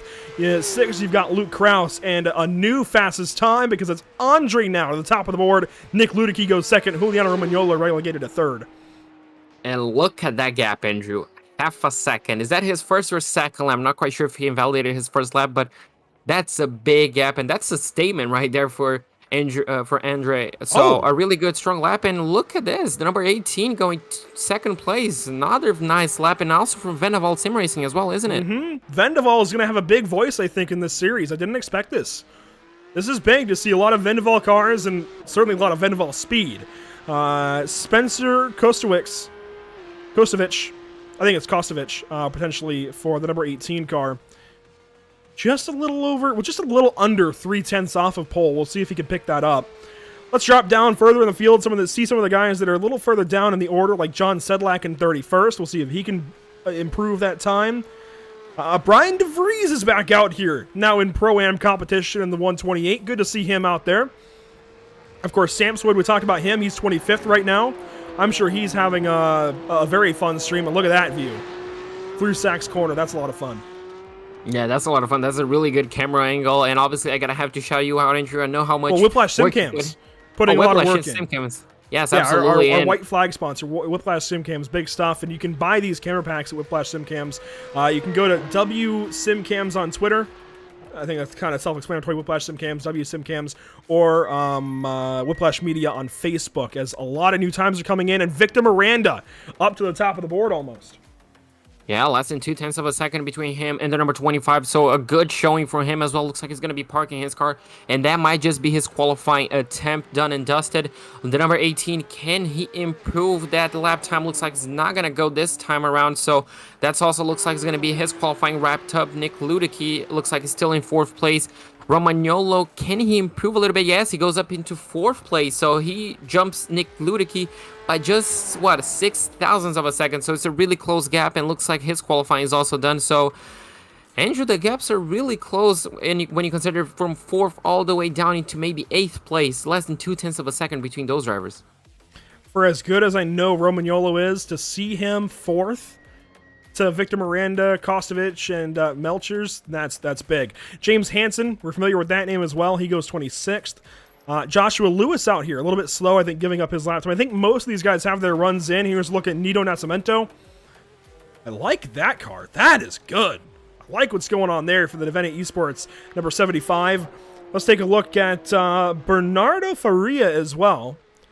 Number 91. Hasn't gotten a time in yet. The real drive Porsche will work through Parabolica, and a new fastest lap out of Nito Nascimento. How about that? Up to 7th. So a really good lap. Obviously, he's one of the strongest Brazilian drivers we have. And, well, a good showing for him, currently in 7th place. Looks like he's going to be the second if Victor Miranda, it doesn't run my mind, is also Brazilian. And now you can see Faria going his way into the Mercedes arena. As you can see, that small cake. Now the big braking zone. You really have to nail your braking and then get as close as you can to that sausage curb without hitting it. Don't scrub up too much lap time. Swing a car to the left and then to the right, trying to keep as much speed as possible. Hop a little bit over that sausage curb, and now you head into Mobile 1. Flick the car in. This is just absolutely trusting your tires in your car. Don't go too wide as you may invalidate and upset the car. Then Sachs corner, just as you mentioned, that bank corner feels like carousel on the Nordschleife. And then obviously the flick on the left to the right, and then the final 2 corners as you pass the drag strip on your left hand side. Luckily it's not raining, so it's not a nice hockey playlist. And, well, the final corner, and then, well, that's pretty much a lap. Just really tricky. Can he, well, he goes with 138. Did he invalidate a lap on the Mobile 1? No, he didn't. Oh, but he's okay, that's one way to end the lap. 11th there for Bernardo. And I just want to mention, looking over the driver entry list for this series, it's pretty impressive. I've never seen an iRacing driver out of Uruguay. I like to see that for Kevin Cruce in the number 138, Uruguay. That's cool to see. You've also got, obviously, a lot of Americans, a lot of Canadians, a lot of Brazilians. I also see Malaysia on there, and of course Australia with Matthew Dench. It looks like we do have a warm-up session. That is greatly appreciated. That is huge, not only for us, but for the drivers as well. One more chance to shake down, and they should get steering box adjustments, so if they need to make any adjustments, any brake bias adjustments, now is your final time to test anything before it counts. Absolutely, and obviously this final 5 minutes as well, just maybe racing a few with some of your competitors, trying to learn a few secrets or two. And As you can see now, James Henson making his way on the back straightaway, the Pacific Sim Motorsport vehicle. That's also a really good livery, isn't it, Andrew? Just kind of a simple tone to it, but it looks really good as well. The colors, the scheme just looks right in the back end. You can see kind of just the red and the blue. I don't know, just something about that simple livery. I absolutely love it. So I did get confirmation about the setup builder's name here for this series from VRS, and it's been impressive the support they've supplied to this series already. I don't know exactly how to pronounce this, but Pascalis Gajur. I already don't know. I'm gonna go with Gurgis just because that's actually how his Twitter handle is spelled. Pascalis Gurgis, maybe. He's a Greece. He's out of Greece. He's Greek. That's what I'm trying to get to. He's Greek. And one of the premier setup builders for Coanda SimSport and VRS. Good to have his own personal touches thrown into these setups. I think more so for the AM series, certainly, where they've kind of safened the cars up a little bit and tried to make them a little more friendly to all variations of driver within that AM series, and all skill levels. That's the biggest thing. All skill levels. I can tell you what, I would need a safe car if I were to go out here and try and race in this series. I would need something pretty safe, almost like a child lock, a baby lock, if you will. Yeah, absolutely. I quite like a little bit of a safer car, I guess. Mine is a bit on the, I guess, the middle part, just being too safe and a bit loose. But obviously, it's just personal preferences. There's nothing wrong with having one or the other, and I'm pretty sure these guys also have their preferences. As you can see, Lausenti on the 133 as well. You can see kind of a spooky helmet, as you can see there, Andrew. That's going to frighten a few of the drivers if they do look on the rear view mirror. As you can see, Alessandro Torchio looks like losing a little bit of a backhand on the exit of the hairpin. And that's what warm-up is all about, just getting those mistakes out of the way. As you can see, Brian DeFries coming into the hairpin, looks like, on that braking zone. And, well, with 1 minute and 50 to go, Andrew, do you think these guys, their heartbeats are, racing a little bit, or do you think they're calm and steady, just waiting for the moment?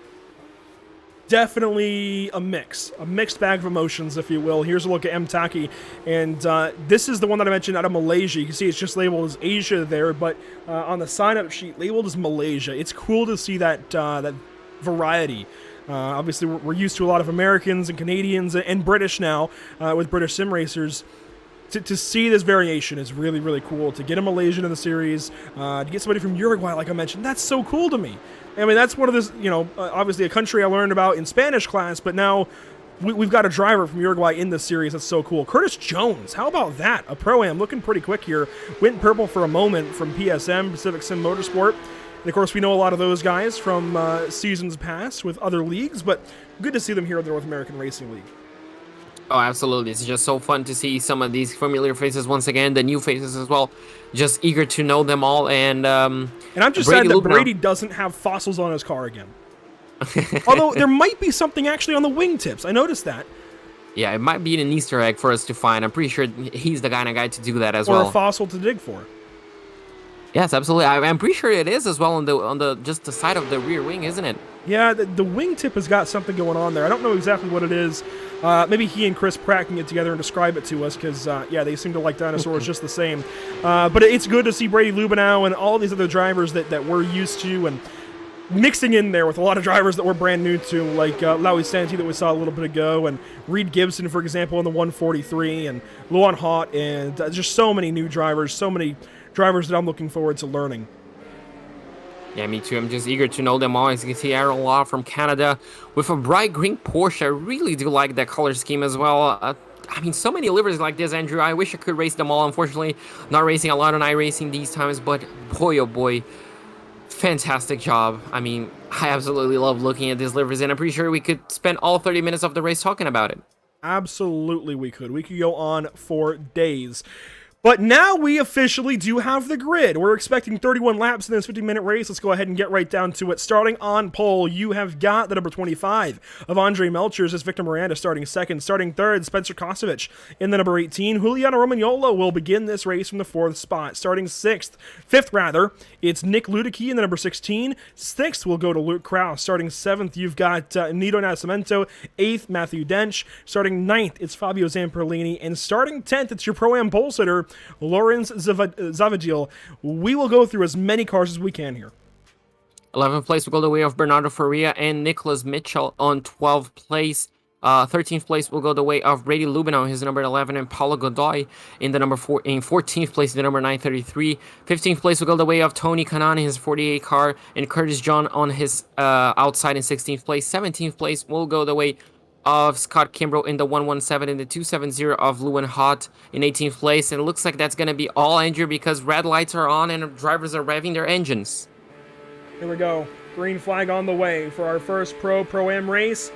Green lights are out, and we're racing for 50 minutes at the Hockenheimring. Oh, already a big crash. Oh, no. A Maradna's car turned around, and one car turned over. Oh, it's a big one. Yeah, it's a big crash early on already on the Tony start Kanaan line. is in trouble already as well. Oh, my goodness. Tony Kanaan cannot escape these starts in points-paying races, it seems like. His car is destroyed. Let's go back up to the front. Let's watch everybody else sort through these corners for the first time.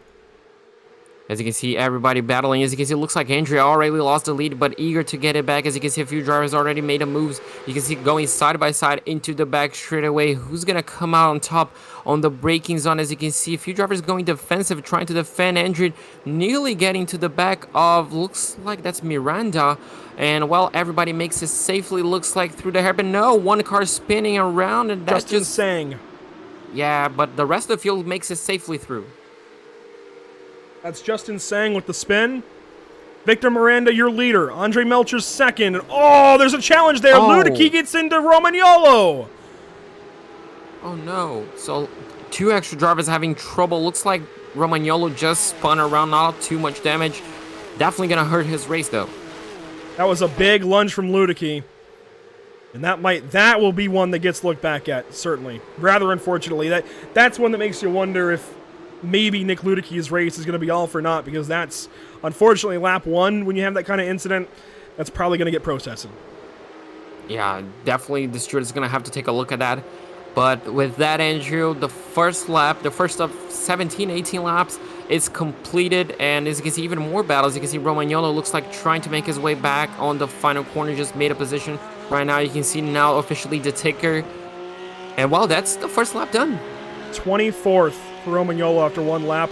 Already a pit stop, it looks like, for Alessandro Torchio into the pit lane here. Gotta wonder what the problem was there. The Italian. Look at that. An Italian in the series as well. Good to see there for the Juncos Esports, number 173. Not good to see him in the pit lane, but good to see him out here. Let's go back up front and check out the rest of the field as Victor Miranda is leading on lap number 2. The 17 looking good already. Looking good, soaking in all that pressure from the number 25 right behind him. This is going to be an interesting battle to take a look throughout the race to see how these two evolve, because look at the gap that they already have to Nick Ludicky in third place. It will be interesting to see if Andre, as soon as he gets past, obviously Miranda, if he can drive away. As you can see, both teammates, right, Andrew, battling, just stuck in third and fourth place. Fuel saving already. I heard it there. I will shut up, listen, and watch the telemetry. Into corner entry here. I don't know if it'll be for the quick bend, but you'll see it in a second. Didn't hear it there, but I heard it into Mercedes. We'll see if we hear it here into Sachs. Nope, but if you've got a keen ear out there, you would have already heard the clutch go in for Kostovich. I'm very surprised that we're saving fuel in this race this early, but hey, lap 2, you got to get after it. Absolutely. Since we don't have pit stops on the sprint, we might have. It's a longer race, Andrew. So if they're saving fuel, I think absolutely. we will. So if they're saving fuel already, this is going to be an interesting challenge.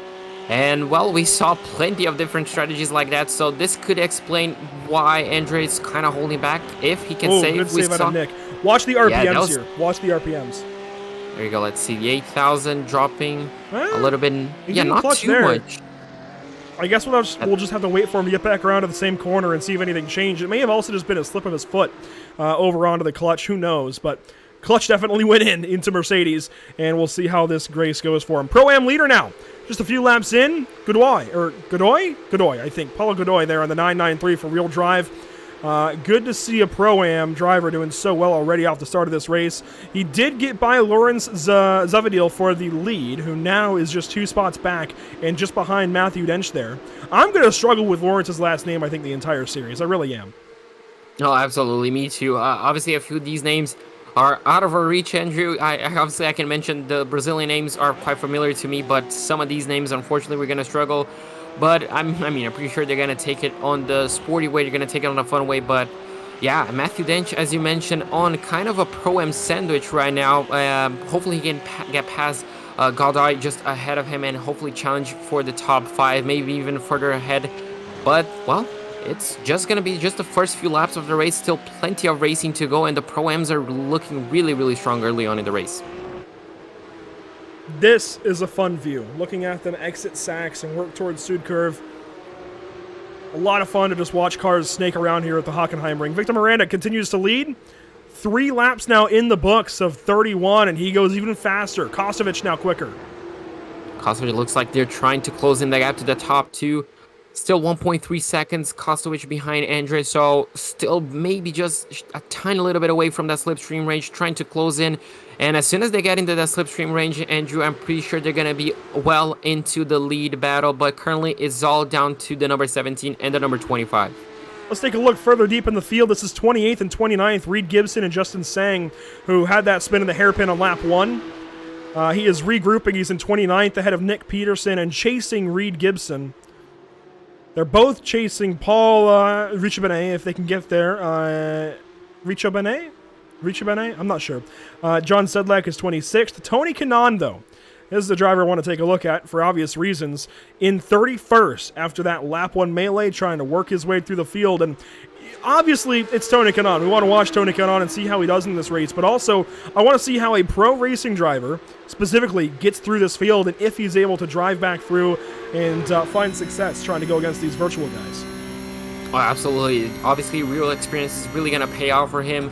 And Andrew, I might just mention, I'm pretty sure Tony Kanaan is going to suffer from the JP curse because each and every single time he's on the race, he doesn't really get far from lap 1. So I'm really sorry, Tony, for watching this later on. But yeah, hopefully hopefully this curse can go away pretty soon. As you can see, he's approaching. Looks like he's going to be, down into Mercedes. Not quite, being a little bit cautious, maybe just approaching it on the apex. But yeah, not quite deep enough, not quite brave enough under braking. Maybe a little bit of damage holding him back.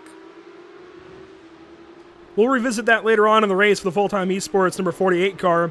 But yeah, more than just being fans of Tony, I really want to see how he works through this field and what success he's able to find over the course of the day. Victor Miranda still leading. Another lap in the books. They're already exiting turn number 4 and onto Parabolica here. Just really strong pace from these two, isn't it? Yeah, this is really good stuff up front. They've left the Vendaval guys of Spencer Kostovic and Nick Ludicky by a second and a half already. So the pace is certainly there for Miranda and Melchers, and I think it's going to continue to be there the rest of this race. I don't know that you can just reverse that. Obviously, they can tear these tires up. They can overheat these tires and find some trouble later, but it's going to take a lot. Here we go. Here's some racing further back in the field. Spencer Marsh, Juan Hot, and Kevin Curache, our resident Uruguayan. Is that correct? I don't know. It doesn't sound right, but our resident Uruguay driver. Yeah, it looks like, unfortunately, he lost a move. Oh, looks like he's going to take it back. Maybe going a little bit too wide under braking, getting into the curb, losing a little bit of time, and unfortunately giving up that spot that he lost on the hairpin. Tried to take it back into Mercedes, but unfortunately couldn't. And as you mentioned, an Uruguay driver, a close driver, you can say, for me as well. So it's really nice to see him on the race, and really nice to see Uruguay being represented as well in the NARL. And hopefully he can make a few extra spots on this race. Hopefully he can give himself back a few extra positions because, well, it's just really nice to see drivers from different countries, isn't it, Andrew? It really is. I think when we brought in BSR, and that's what it really kind of hit home to me, is we've got a league full of British guys that we cover, and we're making that international connection, and it rings true as well in North American Racing League, and that's what I like about it. It's North American Racing League, sure, but we've got so many South American drivers from Brazil, Uruguay now, and the likes around, and we've got a German in here. I'm surprised that a German is racing this time of night, to be honest, but hey, more power to Andre out there. And we've got drivers from all reaches of this world at this point. We've got a driver out of Malaysia even. I know Scott Reister just got back from Thailand, so yeah, there's some reach here with the North American Racing League. It's really cool to see this international reach. Look at Giuliano. Sorry, I said Giuliano Romagnolo. If I said Giuliano a lot, I believe it's Giuliano Romagnolo, as he works in the 21st position. There's a battle further back. Aaron Law and James Hansen into the hairpin here. Hansen on the inside, a little bit of contact, but he gets this. Nope, never mind. Oh, no. That's not how you want that to go. Going to try and back up, rejoin the field. Where does he get back into? Car 904, we're going to drop to 26th. It looks like before he's able to slot back in behind one of the Duckhawk racing machines of Lowy Santi. The car that Giuliano is following, though, is Blake Scott. And we have not mentioned the Scotts at all yet, but Blake Scott and Mark Scott both opting to run in Pro-Am. For so long, we've known them as a Pro driver and an Am driver. Now they're both in Pro-Am, so the father-son competition is here. Oh, my goodness! Oh. Giuliano Romagnolo. Yeah, that was a mistake. Oh, and Yeah, I that think was a mistake. I think he's a little frustrated. Yeah, maybe just unfortunately for him, I guess just frustrating. Yeah, frustrating is the right word. Unfortunately, that's going to be race over for him. Quite a lot of potential. Unfortunately, lost a little bit, and well, looks like the top two lost quite a bit of time because Kostowicz and Ludicky both have closed in, and obviously they're bringing in Kraus as well in fifth place. So we're going to have a 5-car battle for first place soon, Andrew, and it looks like Andrews might just have something to do with it, might just want to get past and maybe just drive away. It looks like not on this opportunity, but wow, the gap really came down quite a bit, so I'm not pretty sure if it was battling, maybe a mistake, but well, now it's going to get even more interesting. Interesting is only the tip of the iceberg here, JP. Truly, only the tip of the iceberg as far as how this race is going to go.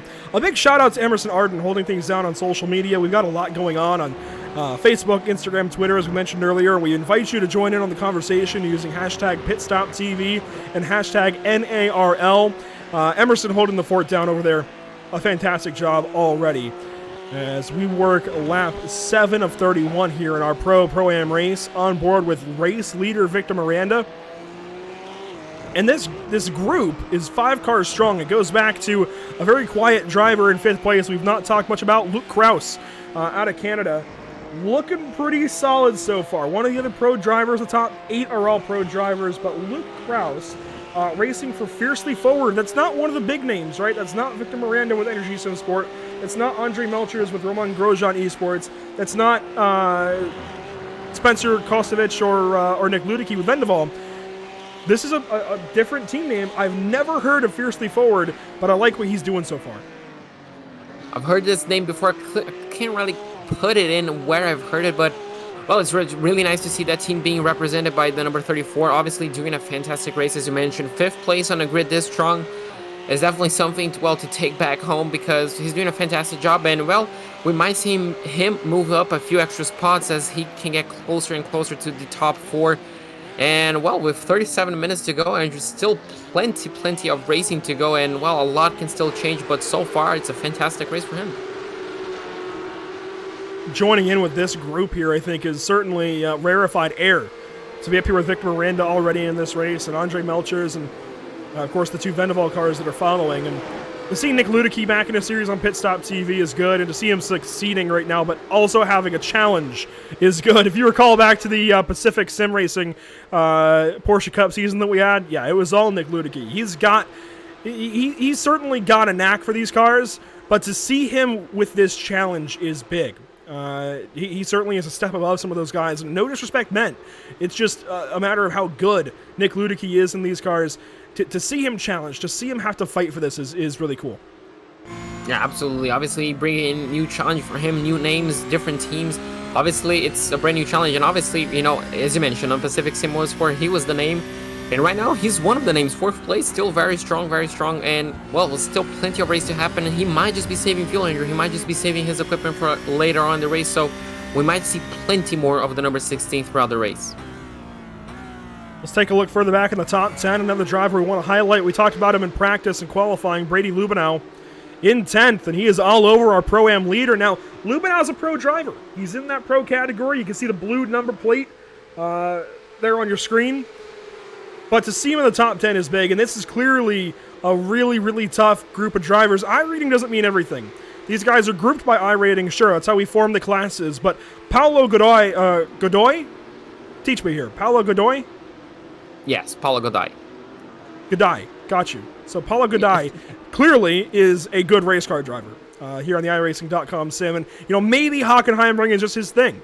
But he's clearly pretty quick, and he's got a lower I rating than Brady and several all of the other pro drivers and several Pro-Am drivers, but he's clearly pretty quick. So this proves that I rating kind of keys you in close, but it doesn't get you the whole way. It doesn't tell you everything about a race car driver, and certainly shouldn't classify everything about a race car driver.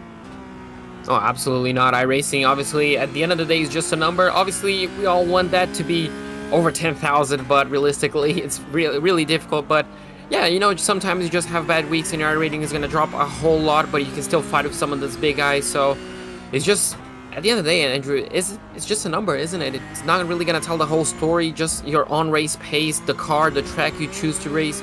That's really what matters, just racing, what you feel comfortable with, what you feel fast in, and what makes you happy as well. So as long as, he's happy and smiling, pretty sure he is in 9th place leading his class, that's all that matters. Something we've not talked about just yet in this race, be it the amateur race or the pro race. Look at the weather. Nice and cool. I know the track is probably going to feel slippery to these guys. It's probably going to feel warmed up, but the average track temp, at least, that iRacing pulls from the sim is 68 degrees. That's not too bad, and that's Fahrenheit. So that's under 20 Celsius. This is pretty cool air. It is early in the day. Luke Krause had a look on Nick Ludicky, and that's going to bring the front of the field together. Now a string of 7 cars. There was some contact there between Krause and Ludicky. Yeah, the battle for the lead, the battle for the overall lead at the top 7 is really, really close. As you can see, Merchels again trying to close in that gap. Miranda just not giving in an inch of feeling pressure, just keeping the car on the road, which is absolutely insane to think. And now, as you can see, closer than ever, even in the top 10, just 5 seconds separating them all from 1st to 10th. Really, really close. And Andrew, we might see some moves happening, early than later, because, Krause, as you mentioned, closing in on Nick Ludicky, and he's closing in on his teammate as well. Things might get spicy. A big shout out to all of our partners here with the North American Racing League, of course, Virtual Racing School, VRS, Moradness, and Daniel Morad, and all of his coaching as we have a pit stop. Kostovich is in. Oh, this is early, less than 20 minutes of racing, so is this strategy cannot be penalties this early on, could it? I doubt it. He's been pretty clean so far. He was already saving fuel, so he was clearly thinking about a fuel number. So if he's cleared his fuel number, then go ahead and come in and just fill it up. And this is less, how do I put this?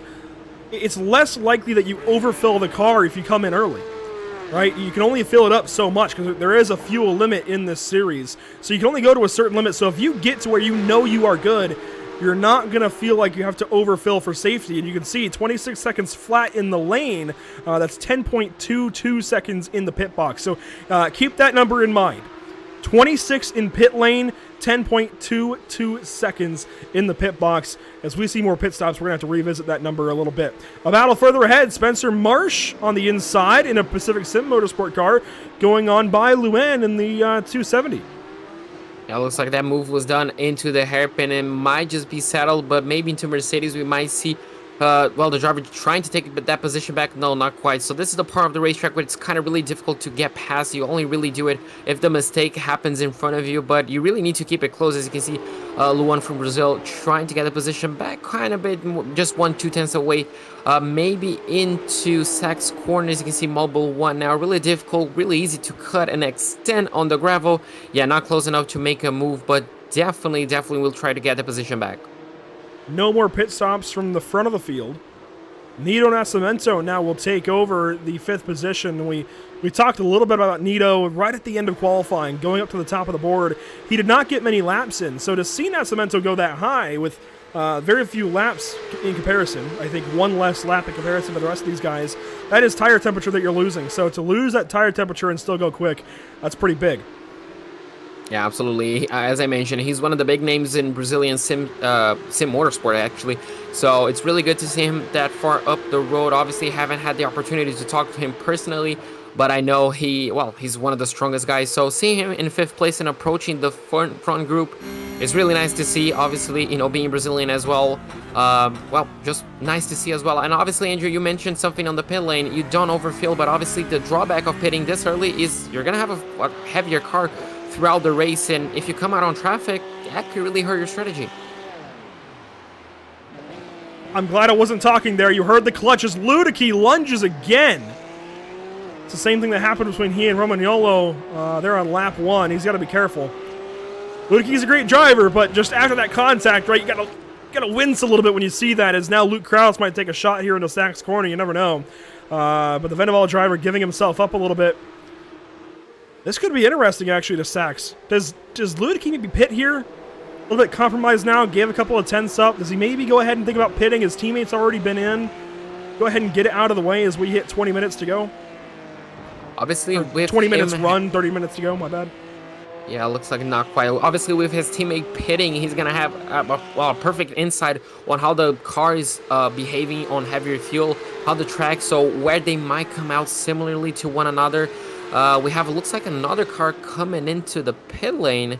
So already a few drivers electing to pit quite early on. This is going to be Bernardo Faria, also from Brazil, the number 91. So now the question is, Andrew, how long will he stay stationary? It was 10.2 and 10.4, and so it was 26-second flat, wasn't it? So this should be just a little, 26.2. So exactly 0.2 of a second slower.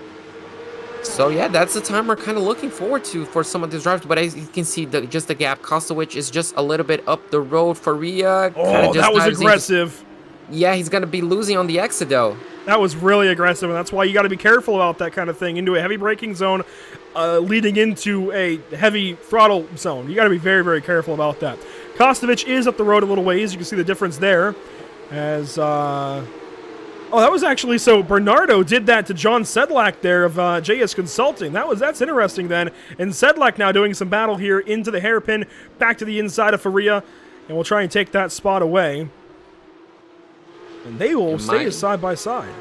Yeah, they'll drag race through the kink into the Mercedes arena. As you can see, side by side, nearly pushing each other wide, but looks like Bernardo might just have that position for the time being. And yes, he does now kind of just closes the door beautifully there and kind of retains that position, at least for the time being. Looks like Sadlak's not going to have too much to answer, at least on Mobile 1, or will he? No, not quite, just filling up his mirrors. He certainly thought about it. He had a look at the very least. Here's on board with Bernardo now. 20th position after the pit stop, and only 2 drivers, it seems, have made their one pit stop of their race, their actual strategical pit stop. But obviously, some other drivers have had to pit for damage, but only Bernardo and Spencer. And you know what? Let's go ahead and add to the list. We've got Luan Hot in the pit lane. So there you go. Now the number 270, probably looking for another 10.2, 10.4 second pit stop. We could see some underfueling as well, Andrew. Oh, he's going to be a little longer, so a second longer, so 11.4. So unfortunately for him, losing a little bit of time there on the pit lane, but could pay off. Now Victor Miranda looks like he's falling under pressure again from Andre Melcher. So this battle is definitely not over, and it's going to be interesting to see when it comes down into the pit lane, who's going to come out on top when it's all said and done. I like what I'm seeing out of Victor Miranda here. Standing tough to all the pressure, and if I recall, I do believe Victor Miranda's first experience with North American Racing League was back at Cash Days at Long Beach. If memory serves me correct, he was in, I want to say, one of the Manatee cars, or the Manatee car, and it might not have been actually, but I know he was in that race, and I know he was one of the best drivers in that race. So to see him succeeding here is really no surprise. Absolutely not. The pace that he has been showing, the fact that he can soak up all this pressure, we haven't seen a lockup for him or a mistake, so it just shows the quality of driver. I know if I was in his position, Andrew, well, my car might not have been pointing at the right direction all this time, but... Are you kidding me? I wouldn't have made it to lap 15 like they all have. Yeah, it's just crazy to see how these drivers can soak up so much pressure and just keep the car pointing, just keep the lap times consistent.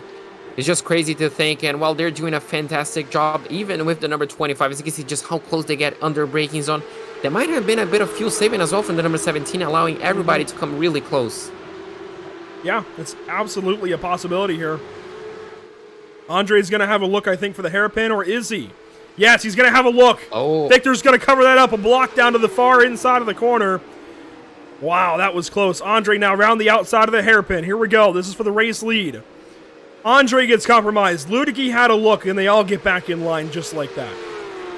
Yeah, just like that. And you can see the battle for the lead definitely not over the number 25. Maybe just holding. Looks like not going to be approaching a move into the Mercedes arena. I say that they go side by side. The number 25 trying to sneak it on the outside. Cannot really go. And, well, Victor Miranda just closes in the door. And obviously, Andrew, I'm pretty sure Andre Melchers is the guy that's friends with Max Verstappen as well. They race quite a bit together, so I'm pretty sure he has a few extra tricks up his sleeve that was taught by the reigning Formula 1 world champion. Yeah, we haven't even talked about the fact that Andre is German and we're at the Hockenheimring. I mean, this is absolutely home turf for him. If you recall, Matthew Dench was such a big story at Phillip Island last season in GT3 competition because obviously he's Australian and it was Phillip Island in Australia. So this is a home race for Andre. He's not going to back down whatsoever. Oh, absolutely not. And obviously, if Victor Miranda comes out on top at the end of this race, or any other driver, they're going to have that advantage of taking away the win from a German driver on a German car, on a German track. So yeah. It's a full-on plate for Andre to try and get that nice little crown for him just to add to his collection.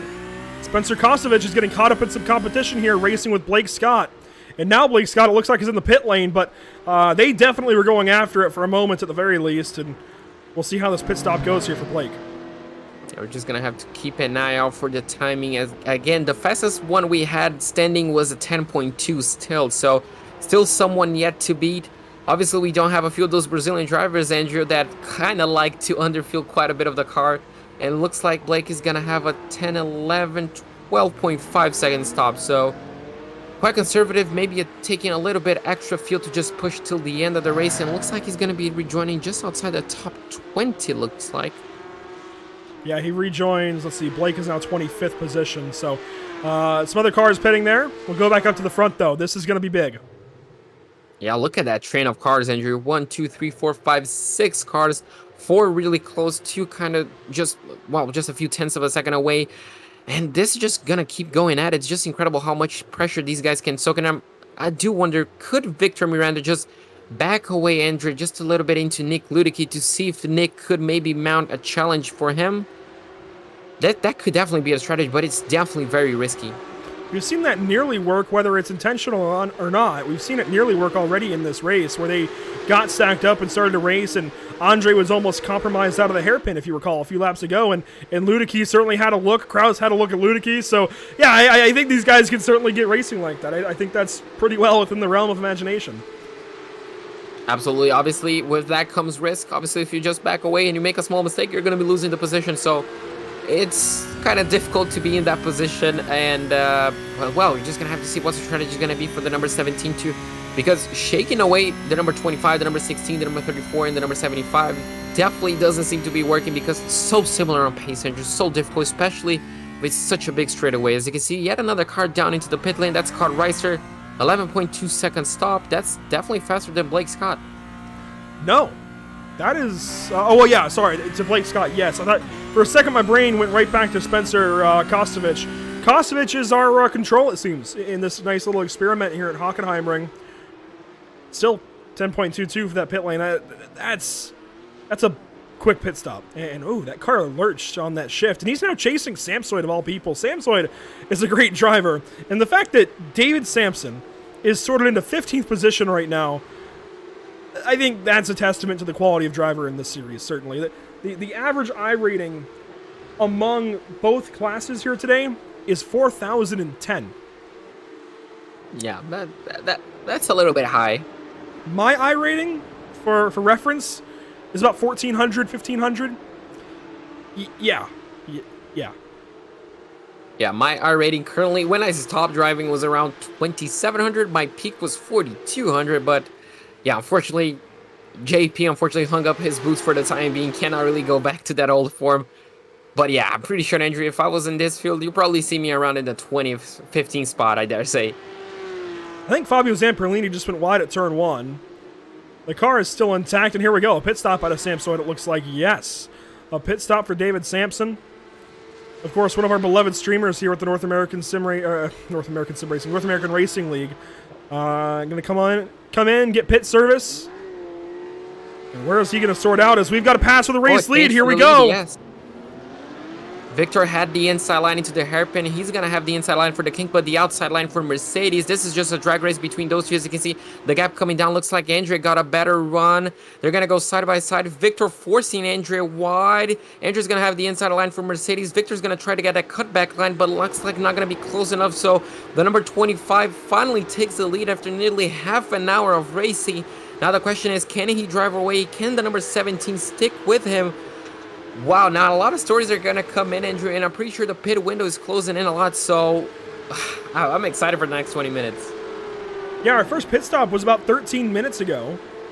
That means we've got about 3 more minutes before I think the pit window closes up. So we're going to see pit stops either this lap or the next lap, I think. Maybe the lap after if drivers get real ballsy. As you can see, our leaders all stay out. I don't see anybody in the top 5 pitting in this lap. This is incredible. Oh, Kraus. You're right. It looks like Kraus is coming in. You're right. Just caught that from the, well, just the yellow car on the corner of my eye. He's going to come in, stop. Probably avoiding a bit of fighting between the guys in front, trying to come out and clear air. We're just going to have to see how long his pit stop is. And obviously, with all this happening, Andrew, we're going to have to keep an eye out from those guys that stopped really early on. You can see 11, 12. Oh, wow. That's a long stop. 12.9. That could hurt him. He's going to sort out well behind Spencer Kostovich. And we've not seen much of Spencer since his pit stop, but now we're going to see him come back. And what I like is he's in a rhythm, right? These guys have to get back into a rhythm with 20 minutes to go in the back 40% of this race. Spencer doesn't need to. He's already in rhythm. He's staying in rhythm. He gets to race for a half hour with no interruptions. He's going to sort right back out into this field. I like that strategy call for Vendaval Sim Racing's Spencer Kostovich. We'll see if it pays off. Yeah, absolutely. As you can see, Victor Miranda now half a second away from Andrea Merchels. Looks like the number 25 has the pace as he did on qualifying. As you can see, Victor going a little bit wider into turn number 6. As you can see now, Mobile 1. And, well, that could be the move for the victory of the race, Andrew. Looks like the number 25 is just on qualifying pace, on rails, absolutely, and just driving away slowly but surely. Nick Ludicky losing a little bit of a gap. As you can see now, Neto Nascimento and maybe Matthew Dench coming into battle. Yes? Yeah, those guys are going to start to go after it. You see our race leader's going to stay out. Here comes Matt Dench, though. Oh, Matthew. So there we go. So kind of undercutting. Probably we could see a little bit less fuel coming into his tank of gas, which is really going to be interesting. So now, Andrew, it's just going to be, well, who puts less fuel in, who maximizes their pit entry and pit exit. And well, for a stopped car, I'm going to be really, really excited to see that timing, those numbers come in. And you can see 5, 6, 7. Could it be less than 11 seconds? It has to be competitive. 10.15. That's the fastest one we've had. That is just barely faster than Kostovich, but Kostovich will pass him. Zavadil's also in the pit lane. We'll see what his pit time comes out to. And it's going to be a bit slow. 12 seconds almost. The pit lane time is going to be a bit long as well. 27.68. It's not that bad, all things considered, but it is still long, as John Sedlak is also in. Yeah, John Sedlak, we're going to see 12, 13.2, so a bit slower pit stop as well. Maybe taking a little bit extra fuel. So unfortunately, might lose a few spots, 1 or 2, just due to that slower pit lane. You can see extra cars, a lot of cars coming into the pit lane this lap. Yep, this is the mark. I think that previous lap and now this lap that we're coming up to complete. Andre Melchers, Victor Miranda, they're going to have to come in this time, I think. This is definitely the point where they've got to come in. We're hitting now, 33 minutes in, and the lockup. He runs deep. Andre gives up that little bit of time, and depending on how the pit stop goes, that could be the difference between sorting out in first and sorting out in second. Do either one of them pit? No. They're going to go at least one more lap. Victor Miranda, he does peel off. No, Miranda Victor, is in. And Nick Ludicky as well. This is big. So, dominoes are falling. Yeah, this is going to be really, really big to see who's going to come out on top. Maybe Victor saw that mistake and thought, This is the lap to pit just to avoid any battling and all that sort of stuff. So now he comes in, stops the car, as you can see. Now, what is that time going to be? As you can see, Nick Ludicky just behind him as well. 6, 7, 8, 9, 10.6. So 0.4 of a second slower than Kostowicz. Kostowicz is going to pass him. Will he? They're going to go side by side into turn 2. He's going to have him into the braking zone here. Oh, it's going to be side by side. Turn 2. This might be your battle for the race win. We don't know just yet. Side by side, they're going to slow each other down. This is only going to help Andre out front. Absolutely. I was just going to mention that if they go side by side in the braking zone, they're going to be losing that precious racing line. And, well, this driver right here is going to be thanking them for that. Obviously, he might just have a spotter telling him that. So it's going to be really interesting to see. Looks like Victor Miranda comes out on top at the end. So this is the lap that the number 25 will have to come in. Definitely. Yes. Yeah. 2 drivers have stayed out. Andre Melchers, your pro race leader, your overall race leader, and your pro-am race leader, currently, at least, Paulo Godoy. I think he was still in the lead even before the pits. So this is big for Paulo, and you know what? I can't disagree with you, Bruno. This is looking pretty good for Andre, but he's still got to execute. He's not out of this just yet. He has got to be perfect in the pit lane. He could still slip up. That's wide into the grass. That's what I'm talking about. You've got to be so careful. Onto the pit limiter. Does he get down to speed? I think so. You still got to execute here. You still got to be perfect. He's not out of the woods just yet. And you can see the strategy is to just eke out even a few tenths of a second on the pit lane, not using the pit limiter just to eke out just a few kilometers an hour. Now we're going to see the time that he stopped. 5, 6, 7, 8, 9... 10.15, so that's significantly quicker than Victor Miranda, and well, he definitely will have that gap. 2.5, well over 2 seconds on the exit. That's going to slim up, though. They're faster right now. They're carrying momentum into turn 2. That's going to close up, but not enough. He's got a big lead, and it's going to take a lot. It is going to take a lot to catch up. Obviously, no tires taken in this race. 15 minutes is doable on these tires. It would only slow you down to the pit lane and trying to heat them back up, but the gap is just about 2 seconds for Andre Melchers out front. This is certainly looking good for the 25 car. Ludicky, he sorts into 4th place behind Miranda and Kostowicz. So reverse the top 2, and this is what we had earlier on. Yeah, absolutely. Looks like we're going to be sticking. The closest battle looks like on the top 5. It's going to be this one. Kraus and Matthew Dench as well, battling for the 5th position. As you can see, Kraus just a little bit far away from Nick Ludicky to maybe get that slipstream. As you can see, Faria as well closing in on them. So this could be an interesting battle to keep an eye out for the final 13 minutes, Andrew. So JP, I got a question for you. Go ahead. I know, obviously you're Brazilian, so you're very fluent in Portuguese. You're serviceable with Spanish. Serviceable, I would say. Do you know German? 9. Yeah, me either. Might have been... Yeah, that's unexpected. It's looking pretty good for Andre right now. I don't know how you can argue against him with 13 minutes to go and a 1.9 second lead and potentially growing. He's been so good this race. Fastest in practice, right? Fastest in qualifying, I believe. He's been the guy to beat. It's a German car. Well, a German driver in a German car on a German track. It all just fits. Yeah, absolutely. He's just on home territory. The gap is fluctuating between 1.7 1.8, but this time he might just be not cruising around, but just controlling the race pace, pushing when he has to. And, well, I mean, it's just going to be hard to dethrone him. At least on Hockenheim, we're going to have to see on Daytona on the next few rounds to see how it's going to fare out. But, well, the good news, Andrew, is I've watched some of his streams, and, well, luckily for us, he speaks English, so we're going to have a good time on the interview. There you go. That's good to know. That is very good to know. It might be a battle for second place still. Victor Miranda and Spencer Kostowicz. I don't think this is over. No, definitely not over. Obviously, the only question is, with that slower stop that Kostowicz had, that faster stop, actually, the slower pit box time, could he have underfueled the car a little bit and maybe has to save a little bit, not able to close up too much to Miranda? I doubt it. I'm pretty sure it was well calculated, but it's still definitely a possibility. Miranda has more fuel in the car, so he's allowed to push a little bit more of that engine and that car overall on the straightaways, braking zones, all that sort of stuff.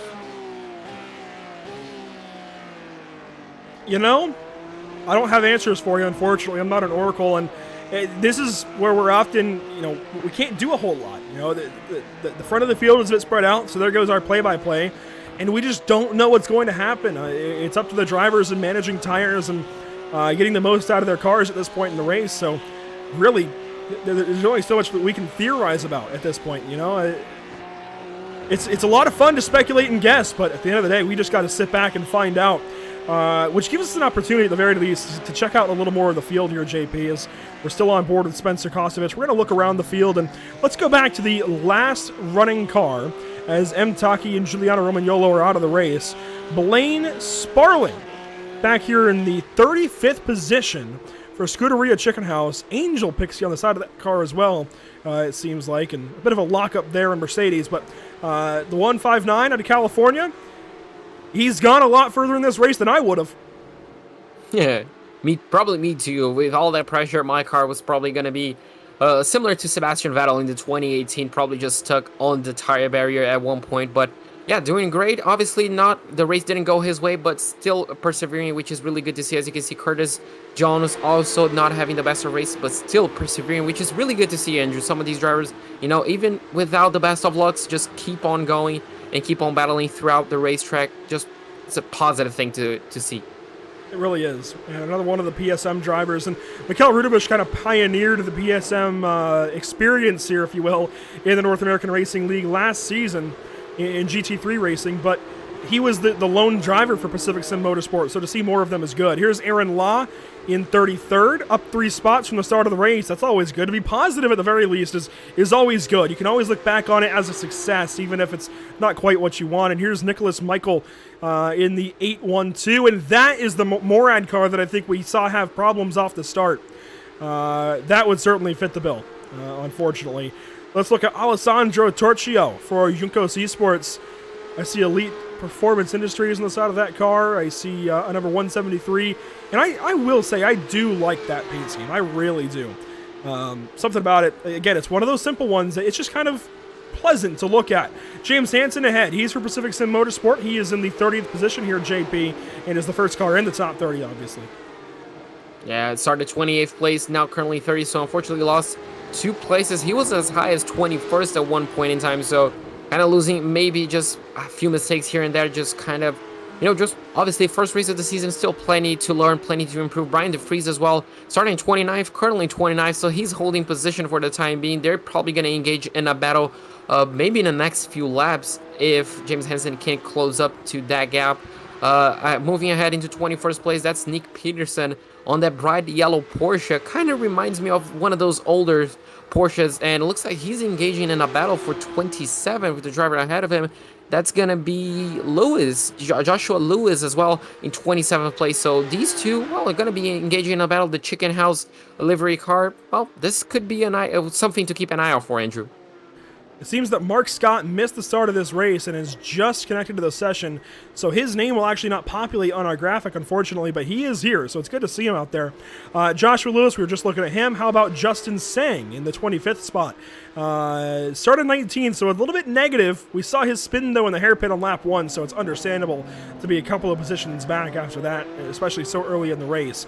Tony Kanaan next up for Full-Time Esports. Not been the greatest of days. Excuse me, started 15th, currently 24th, as low as 33rd, though, so the drive back through has been fruitful. About 10 positions up, but certainly would like to be higher up in this field.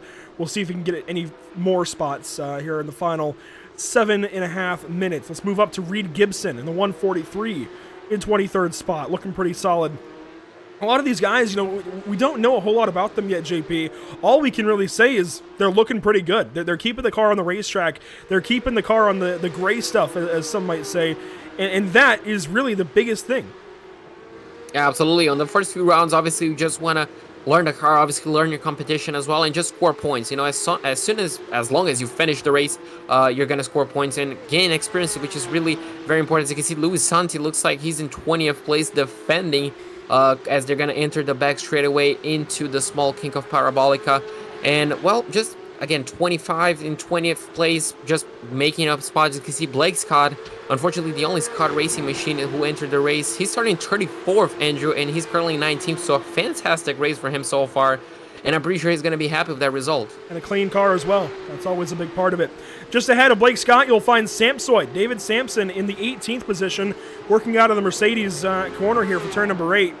A pretty fruitful day, I think a good, calm day. He's been very, very much in his own pocket of racetrack throughout this race, so I think just able to have a nice, calm race. Sure, he's 18th. He'd like to be higher, but a very clean, orderly race for him. Started 24th, up 6 spots. No complaints there, and he's following Scott Reister, who's also had a very calm and quiet day in the 17th position. Big stuff there for the 142. Lawrence Zavadil has fallen back a little bit, though, JP. As high as 9th in this race. We saw big things for him off the start. Started on pole, in fact, in Pro-Am, and is down to the 16th position. I want to say 4th. Yeah, it looks like 4th in class. Yeah, you can see a bit of damage to their rear end, definitely not helping as well. So, unfortunately, a few battle scars on his Porsche, but he's definitely persevering. Mikhail Rudebusch as well started in 21st, currently in 15th place, so moved up 6 spots, really good for him. Currently, well, as you mentioned, 15th spot, just battling, trying to close up to this guy, Spencer Marsh, starting 20th, currently 14th, so another driver who made up 6 spots. And also, they're in a 3-car battle, Andrew. This is really fun to watch, as well as Kevin Kuruched is leading this battle, as you can see, starting 31st and currently 13th, so that's a really good comeback race for him. And just outside of the top 10, just 3 positions shy, Luan Hot in 12th place currently, kind of a race on his own as well, just on no man's land, I guess you can say, just running his own race, trying to focus on hitting his own marks, not to get too distracted to lose a few positions, but doing, well, so far so good as well. Just ahead of Luan, you'll find the number 27, Fabio Zamperlini.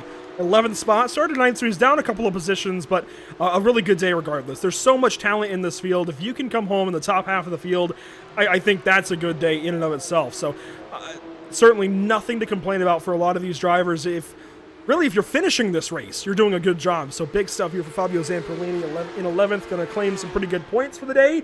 Just behind Brady Lubinow. How about this out of Brady? You know, we've known a lot of these different drivers. Brady, obviously, from Pacific Sim, and Fabio Zamperlini from here at North American Racing League. But we've never seen them race each other yet. So to see these two and how they sort out over the course of a 50-minute race is pretty fascinating. You learn a lot about drivers that way. Neto Nascimento, we talked about him a lot so far. He is in 9th. Pretty good race for him. I think leaves a little to be desired just because of how high he's been in this race, JP. He's been up to 4th. He's certainly shown that he has some pace and can get up there, but I think the pit strategy kind of worked against him. It's a longer pit stop by a little over a second compared to the guys that he was chasing earlier on. Further ahead of him, though, there is our Pro-Am race leader, Paulo Godoy. Really good stuff. Started 14th, up to 8th overall, and really, I think, took that Pro-Am lead at the start and has not looked back. Absolutely, just controlling the pace and really bringing the challenge to some of these overall pro drivers like Bernardo Faria, another Brazilian driver. So he's really doing a fantastic race. Bernardo as well, up 4 places, starting in 11th, currently in 7th place. Really good job for him as well. And obviously Matthew Dench was in, well, race-long battles, I guess you can say. He never really had a stretch of road all to himself. Starting in 8th, currently in 6th place, so moved up 2 spots. Currently in a battle with the number 34 of Luke Krause, just ahead of him, who's starting in 6th, currently in 5th, so one position positive, but a really good race as well for him from Canada, if I'm not mistaken. And, well, he's just chasing Nick Ludicky in 4th place. And Nick has had a great race. He's been top 4 the entire day, just about, only as low as 5th, and I think that was through the pit cycle. Really good stuff out of Nick Ludicky, just consistent. He's had a couple of mistakes. He had that run-in with Giuliano off the start, but otherwise, it's been a really good day, and I'd have to imagine that there likely will be some kind of steward action for Lab 1, Turn 8, but it shouldn't make this all for naught. It might lower him a couple of positions maybe, but it's still going to be a good day. His consistency is really going to pay it forward for himself here. It's going to pay off, certainly, at the end of the day for Vendaval Sim Racing.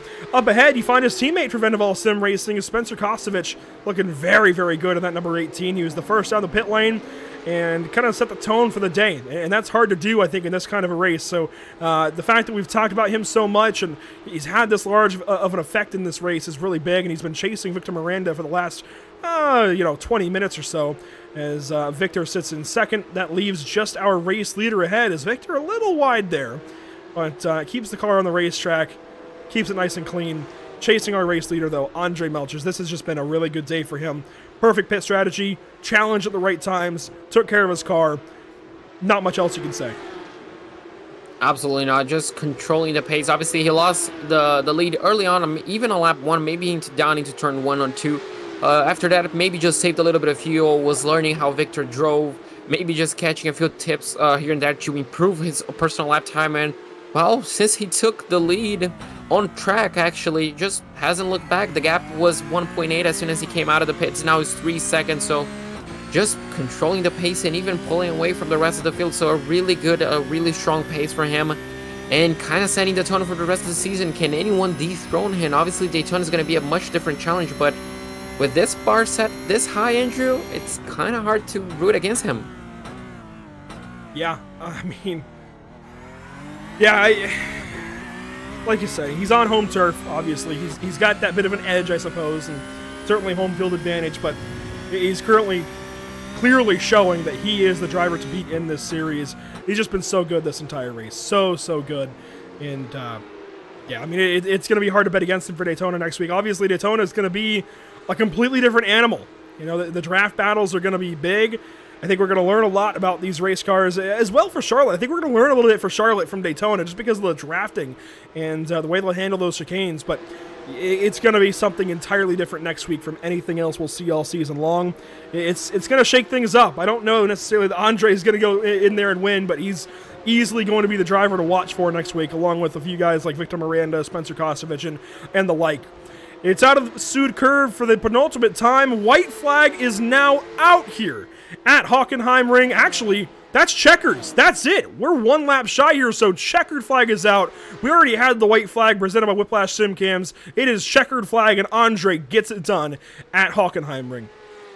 So that was a fantastic race for him. As we mentioned, Victor Miranda is going to come on second, Kostowicz in third place, Nick Ludicky in fourth. Kraus is going to be finishing fifth ahead of Matthew Dench. Faria in seventh. Paulo Godoy is going to be winning Pro-M class ahead of Neto Nascimento and Brady Lubinow in 10th place. And Andrew, this was a fantastic. I cannot wait to Daytona next week. Oh, Scott Reiser just had trouble on the final lap. He goes around and loses at least one spot to Samsoid. The rest of the field comes on through. Samsoid will be next to the line. Here he comes. Blake Scott will follow. And then Scott Reiser will finish now in the 19th position. Lowy Santi will finish 20th. John Zedlak 21st. And we'll let the rest of the field come on through. Tony Kanaan, TK is going to go 23rd, it looks like.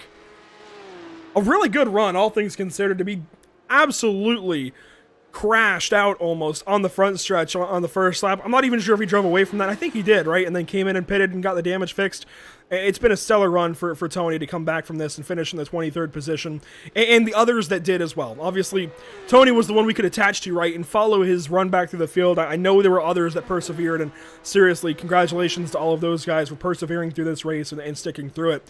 A few drivers to finish up. Those are Brian DeVries across the line, Alessandro Torchio, and James Hansen. And some 15 seconds further back will be Nicholas Michel as a couple of other cars come across there. Nicholas would be next on the lead lap from Aradnis in the 812. And he was another driver that we saw. And in fact, he was, I think, the driver that we saw have trouble on that first lap getting to somebody and turn somebody up and over. So certainly things to grow from here in race number 1 for race number 2 was that is it for the racing action here at Hockenheimring. And there is your race winner. A chance to sit and stew and reflect on a job well done. Absolutely, just taking in the breather. Obviously, we mentioned he's from Germany. I bet it's nearly 3 or 4 a.m. over there, so, I mean, he's definitely going to sleep very well knowing how dominant he was on tonight's race. With all of that, this gives us a chance to go ahead and step aside and take a much-needed break after 50 minutes of continuous action like that. But don't worry, we're not going far. We won't be gone very long. We're just going to get a nice little breather, a quick little intermission, and just like earlier, be right back to you here in just a few moments. We'll also sprinkle in a message from our partners here at Pit Stop TV. Don't go anywhere. Post-race coverage is on the way.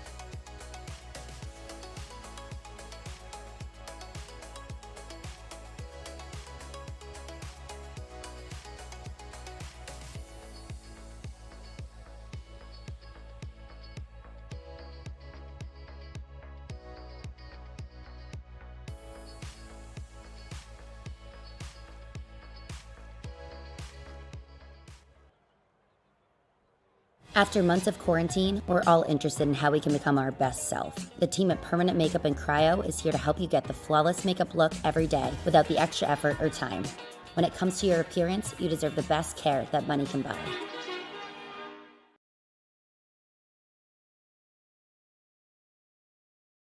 Sound Art introduces an entirely new way to listen to music in your home. By combining the best of two products, a revolutionary high-fidelity, low-profile Bluetooth wireless speaker with beautiful artwork. Select from a library of artwork or upload your own photos to personalize your experience. Sound Art ushers in an era of invisible, beautiful, and amazing sound throughout your home and redefines your entire entertainment system. The need to reclaim your floor space and rid your home of unsightly speaker boxes that need to be bolted to the wall is now a thing of the past. Our canvas is printed on high-quality permalite by Breathing Color. And select from our gallery or upload your own. Standard sizes include 16 by 20 and 18 by 24 canvas wrapped. Custom sizing is available, as well as surround sound options.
Welcome back to the virtual Hockenheimring. What a day of racing for the first round of the North American Racing League Porsche Cup Series.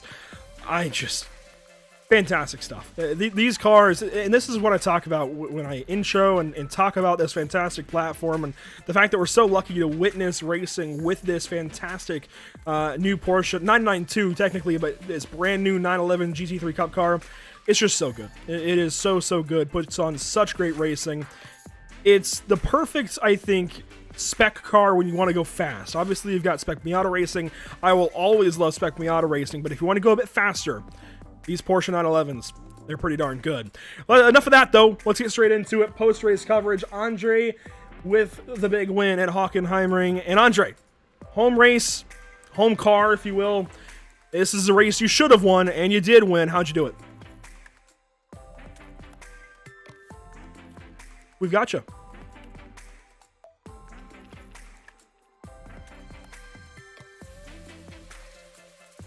here, to be honest, because I knew it will be just a draft fest, just like who saves the most fuel will win at the end.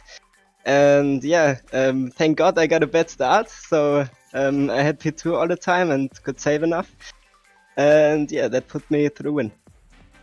So if we're already talking about this being a draft fest, staying in line, saving that fuel, the little margins, how much is that going to increase at Daytona next week?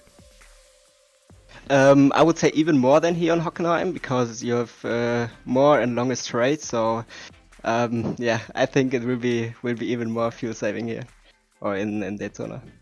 And of course, this pretty stiff competition. The average of Pro and Pro-Am drivers here, the average I rating is over 4,000. How do you attack this kind of racing? How do you attack this kind of field that you're racing against in the stiff competition from guys like Victor and Spencer behind you? I honestly have to say I practiced quite much for this, because I already prepared with the RG guys for the first round of PESC, and because of that I already had like 10 or 15 hours in, and yeah, I think that helped me as well a bit. And how different is it? Obviously, the Porsche Esports Cup Series, Porsche Esports Championship is big, right? A lot of great drivers. I know Bobby Zielinski competes over there. We've seen him in Nork broadcasts here on this channel. Is there, I guess, a big difference in competition? Is it just about the same? How does that change from race to race? I mean, of course, there's a difference because the PESC is just the top of the top leagues. But I still had to really push as hard as possible because Victor and Spencer behind me, they were really fast. And yeah, so it was not easy for me. Well, Andre, congratulations big time on this one. This is going to set you off really, really well for the rest of the season. Who do you have to thank? Who makes it happen for you? The team, I want to thank the team. Our sponsors, Predator, Richard Mill, Fanatec, and yeah, I'm happy to be in the league and looking forward to the next race at Daytona. We're glad to have you here, Andre. Going to help elevate the competition, certainly. Congratulations on the win tonight. We'll see you next week in Florida. And that is Andre Melcher's a really, really good race. He did everything just about perfectly. I like how he even kind of threw in the fact that he got set back at the start there, JP, so he could save fuel. And I think that is something big, actually. He mentioned it. I think that certainly is part of what led to him winning this race, able to save a little bit of fuel there. Let's go ahead and throw things down, though, to our second place finisher this evening, Victor Miranda. Então, Victor, como é usual aqui na NARL, a gente pode falar em português aqui com os nossos entrevistados. Então, conta mais como é que foi tua corrida aí. Tu liderou por boa parte, mas infelizmente não conseguiu chegar no final. Corrida muito difícil. André Melker estava muito rápido. Sabia que nessa pista tinha muito vácuo e tentei economizar combustível desde o começo. E aí, no finalzinho, ele conseguiu. A intenção era não deixar ele ultrapassar, porque eu sabia que ele era mais rápido de cara pro vento. E cometi um erro dentro do pit ali, não vi que ia dar menos uma volta. Abasteci um pouquinho mais que ele. Ele conseguiu salvar também um pouquinho mais. Talvez, se eu abastecesse certo, daria para acompanhar pelo menos ele até o final. Mas treinei relativamente pouco comparado a ele. Ele falou que treinou 10 a 15 horas, eu treinei, sei lá, ontem. Então, vamos preparar mais forte para Daytona e é isso. Sim, show de bola. Obviamente, você falou essa questão do treino mesmo, deve ter atrapalhado um pouco. Como a gente fala de Daytona, assim, obviamente é uma pista que vai requerer muito mais, não treinamento, né, mas obviamente o vácuo lá vai ser muito importante. Como é que você se prepara para uma pista assim? Muito treino, o carro obviamente vai ficar a risco, porque você vai priorizar as retas, mas e com isso precisa de muito treino para entender ali qual que é uma melhor configuração com velocidade reta e que não fique tão a risco no miolo. Mas inevitavelmente Daytona até 4 décimos mais lento consegue ainda aproveitar o vácuo, ainda mais esse carro que está puxando o vácuo aí a quase 2 segundos. Então acho que vai ser uma corrida de muita estratégia, muito salvamento de combustível. E é isso, acho que vai ser uma corrida bem, bem difícil. Com certeza vai ser. E, bom, eu espero falar contigo de novo em Daytona daqui uma semana. Mas antes que eu deixar você dormir, porque é quase 1 hora da manhã aqui no Brasil, quem que você tem que agradecer pelo teu resultado hoje? Queria agradecer primeiramente aqui os companheiros da DHR Team, o Fábio Zampellini, Jean Karadec que andou aqui na M, o próprio Paulinho que vai vir aqui falar depois, o Luan, todo mundo que andou aí brasileiro que está se esforçando para andar no campeonato tão bom quanto a North American Racing League. E queria agradecer aqui também a minha equipe, a Energy Sim Sport, e o nosso patrocinador, a Metro Network. Show de bola. E com isso, Victor, vou desejar pra você uma boa semana e espero falar contigo semana que vem. Obrigado. So, Andrew, after that interview, quite a few things to take away from Victor. Obviously, he said it was a very hard race, a lot of slipstream. He said this car is actually really affected by the slipstream. You could get the effects of it even when you're 2 seconds behind. So, quite a strong effect on the car. He said that Andrew was faster all throughout the race, even on practice and qualifying. But unfortunately for him, he made a small mistake on the pit lane, taking a bit too much extra fuel. He maybe could have battled Andre on the final part of the race, but unfortunately just fell through. And obviously, he mentioned as well that he was talking to Andre. Andre got 10 to 15 hours of practice to this race, and unfortunately, he only practiced yesterday. So a really good showing from him, really good performance. For Daytona, he said that it's going to be a lot more practice to understand the setup, to make sure that the balance of the car is correct, to make sure the car is very fast on a straight line, but not too loose and, too difficult to guide on that middle part, the middle sector of the racetrack. And obviously, fuel saving, it's going to be a must for next week. So it's going to be really interesting to see who's going to come out on top then. A lot to break down there from Victor Miranda and his thoughts after 50 minutes of racing at Hockenheimring. JP, you're going to be busy this afternoon, this evening, whatever it is. We're going to pass things over to the Pro-Am race winner, Paulo Godoy. Então, Paulo, hoje vai ser a entrevista todas em português quase. Você ganhou a tua categoria, né? O Pro-Am. Me fala aí como é que foi tua corrida. Boa noite, pessoal. Todo mundo que está assistindo. Eu tô bem feliz pelo resultado de hoje. Eu acho que nós brasileiros estávamos juntos ali e conversando o quão é gratificante depois de algumas horas de treino conseguir chegar e mostrar um resultado, sendo que tem muita gente rápida aqui, um campeonato de altíssimo nível. Então hoje foi não como eu esperava, né? A gente sempre espera de tudo de uma corrida, mas eu fiz uma largada excelente, eu consegui largar muito bem, sem distracionar, ganhei algumas posições antes da primeira curva, era muito importante eu chegar no pelotão e não perder vácuo, uma pista que necessita total de estar comboiando. A minha ideia era fazer o tempo todo uma economia de combustível para conseguir fazer um pitch mais rápido, caso eu tivesse necessidade de abrir do segundo, terceiro colocado da minha categoria, e acabei conseguindo andar junto no pelotão da frente, né? Então isso foi bem gratificante, e graças também ao pessoal aqui que treinou junto, que compartilhou ideia, pra gente chegar com o nosso querido Brasil aí muito bem representado dentro de uma liga tão importante. Mas eu quero agradecer meu time, meus patrocinadores. Meu time é a Your Race Brasil. Os patrocínios principais são a Real Drive Tech, a Ciência BR Simuladores e a Motor Bull, a Strike Brasil, Lindóia Autopeças e Comida do Dia.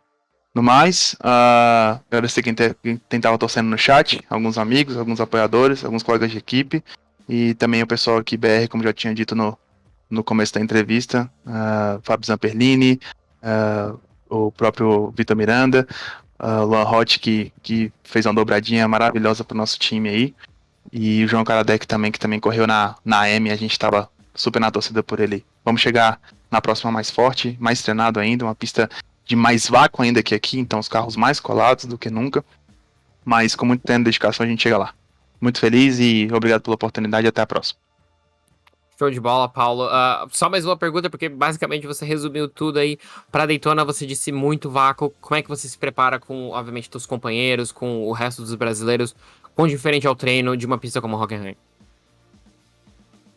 Daytona, sem querer ser retórico, né, é 100% de vácuo. A gente não pode brigar demais para não perder o pelotão da frente. Os carros vão ser bem ariscos, acredito, porque é praticamente reto o tempo todo, então vamos ter que tomar cuidado nas curvas que existem, né? Frenagens e etc. Acontece alguns incidentes, algumas perdas de frenagens, mas a gente vai trabalhar um setup bom e fazer um treino bem focado aí para chegar forte lá.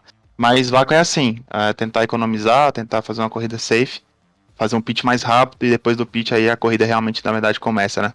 Então acho que vai ser mais ou menos Com por aí. certeza. Exatamente, é basicamente isso.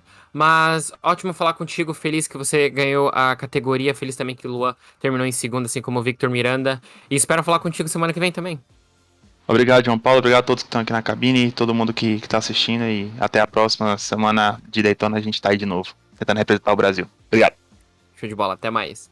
So, Andrew, that was Paulo. He's happy for the result. Obviously, he's really happy for the Brazilian team. You can say, obviously a lot of Brazilian drivers. He said that they were talking, they're really happy with the overall result. Obviously, we got two Brazilian drivers on first and second for the Pro-Am class. Obviously, he's really thankful as well to be on a championship like this and being able to show such a good and strong result as well. When we talk about his race, he said he got a fantastic start, barely any wheel spin, and already got a few free positions even before turn number 1, so a really strong start. And he was really happy to be racing with the top peloton. He was not expecting that. Obviously, he was running the top 10 nearly the whole race, so really good for him. Once again, he mentioned how happy he was with the Brazilian drivers, and when we talked about Daytona, he said, it's just pretty much just a slipstream fast, it's just the training is really focused to make sure that the car runs well under the slipstream conditions, not really punching the air, but just really focus on the slipstream. Obviously, he mentioned that being careful on braking zones and turning zones, obviously, to avoid any real fighting, to not lose touch and not lose a lot of time is vital. And obviously, saving fuel is going to be the name of the game. He mentioned that the real racing on Daytona only happens after the pit stop, so it's going to be interesting to keep an eye out for him.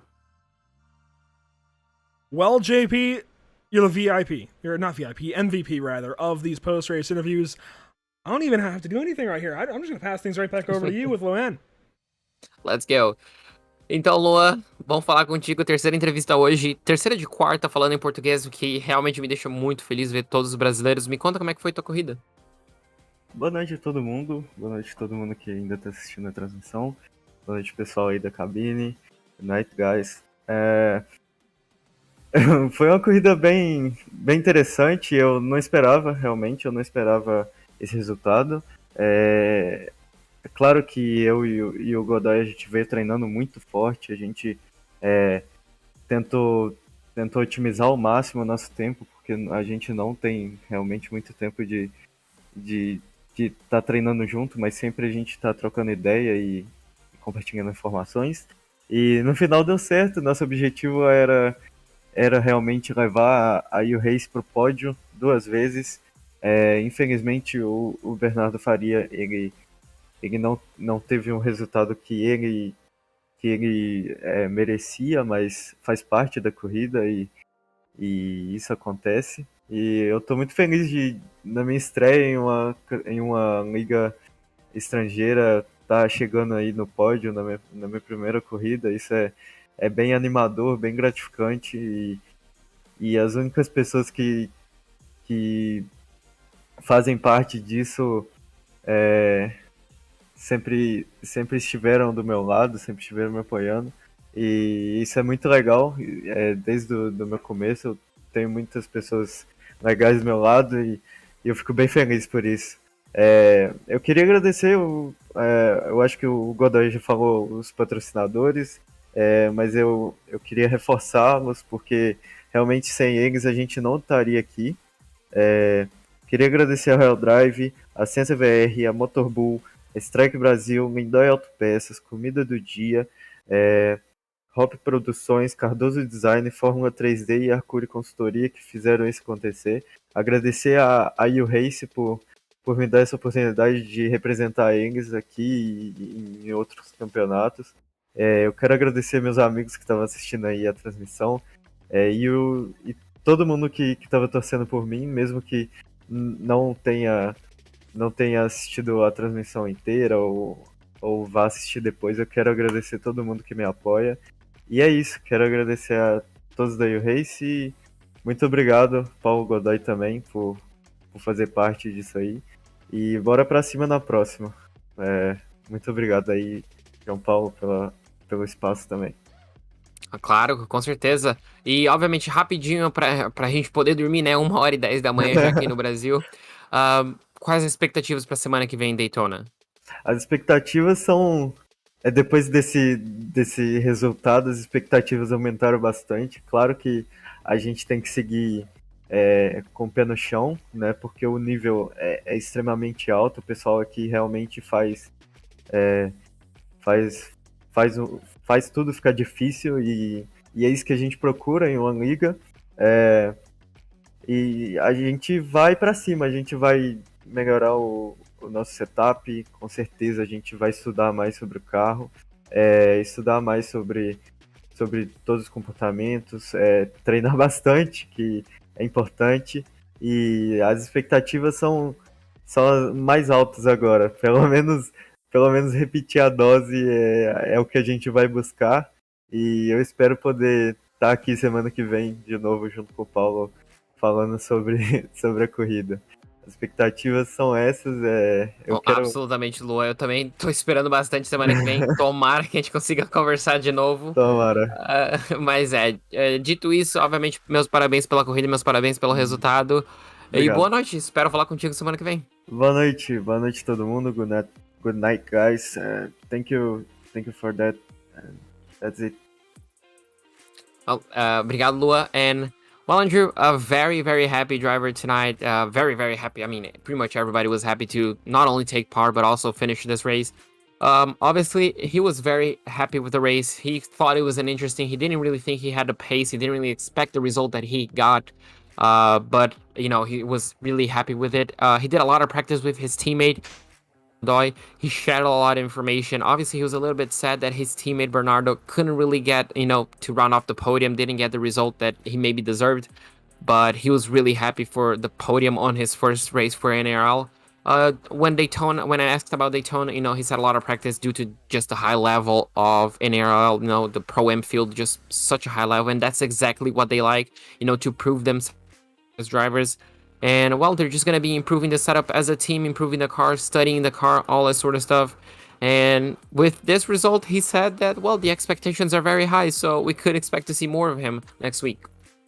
I think we will see a whole lot more of each of these guys who excelled today, be it in class or overall, doesn't really matter. I think just everybody did a really, really good job of racing. That's been a long time talking to drivers and about drivers. Let's look through the unofficial race results as they stand after 50 minutes of racing. You can see a really good day for Andre, Victor, Spencer, and Nick up top. And even you could include easily Luke Krause and Matthew Dench. That's your top 6 of drivers, and all within 12 seconds of each other. Just a little farther back, you find Bernardo Faria, also a really good day. I think everybody in this top 10, excellent, absolutely excellent, stellar day of racing. Paulo Godoy, of course, with that Pro-Am win. We talked to him, well, you talked to him, JP. Neto Nascimento there in 9th, and Brady Lubenow, how about that for a top 10 first race out?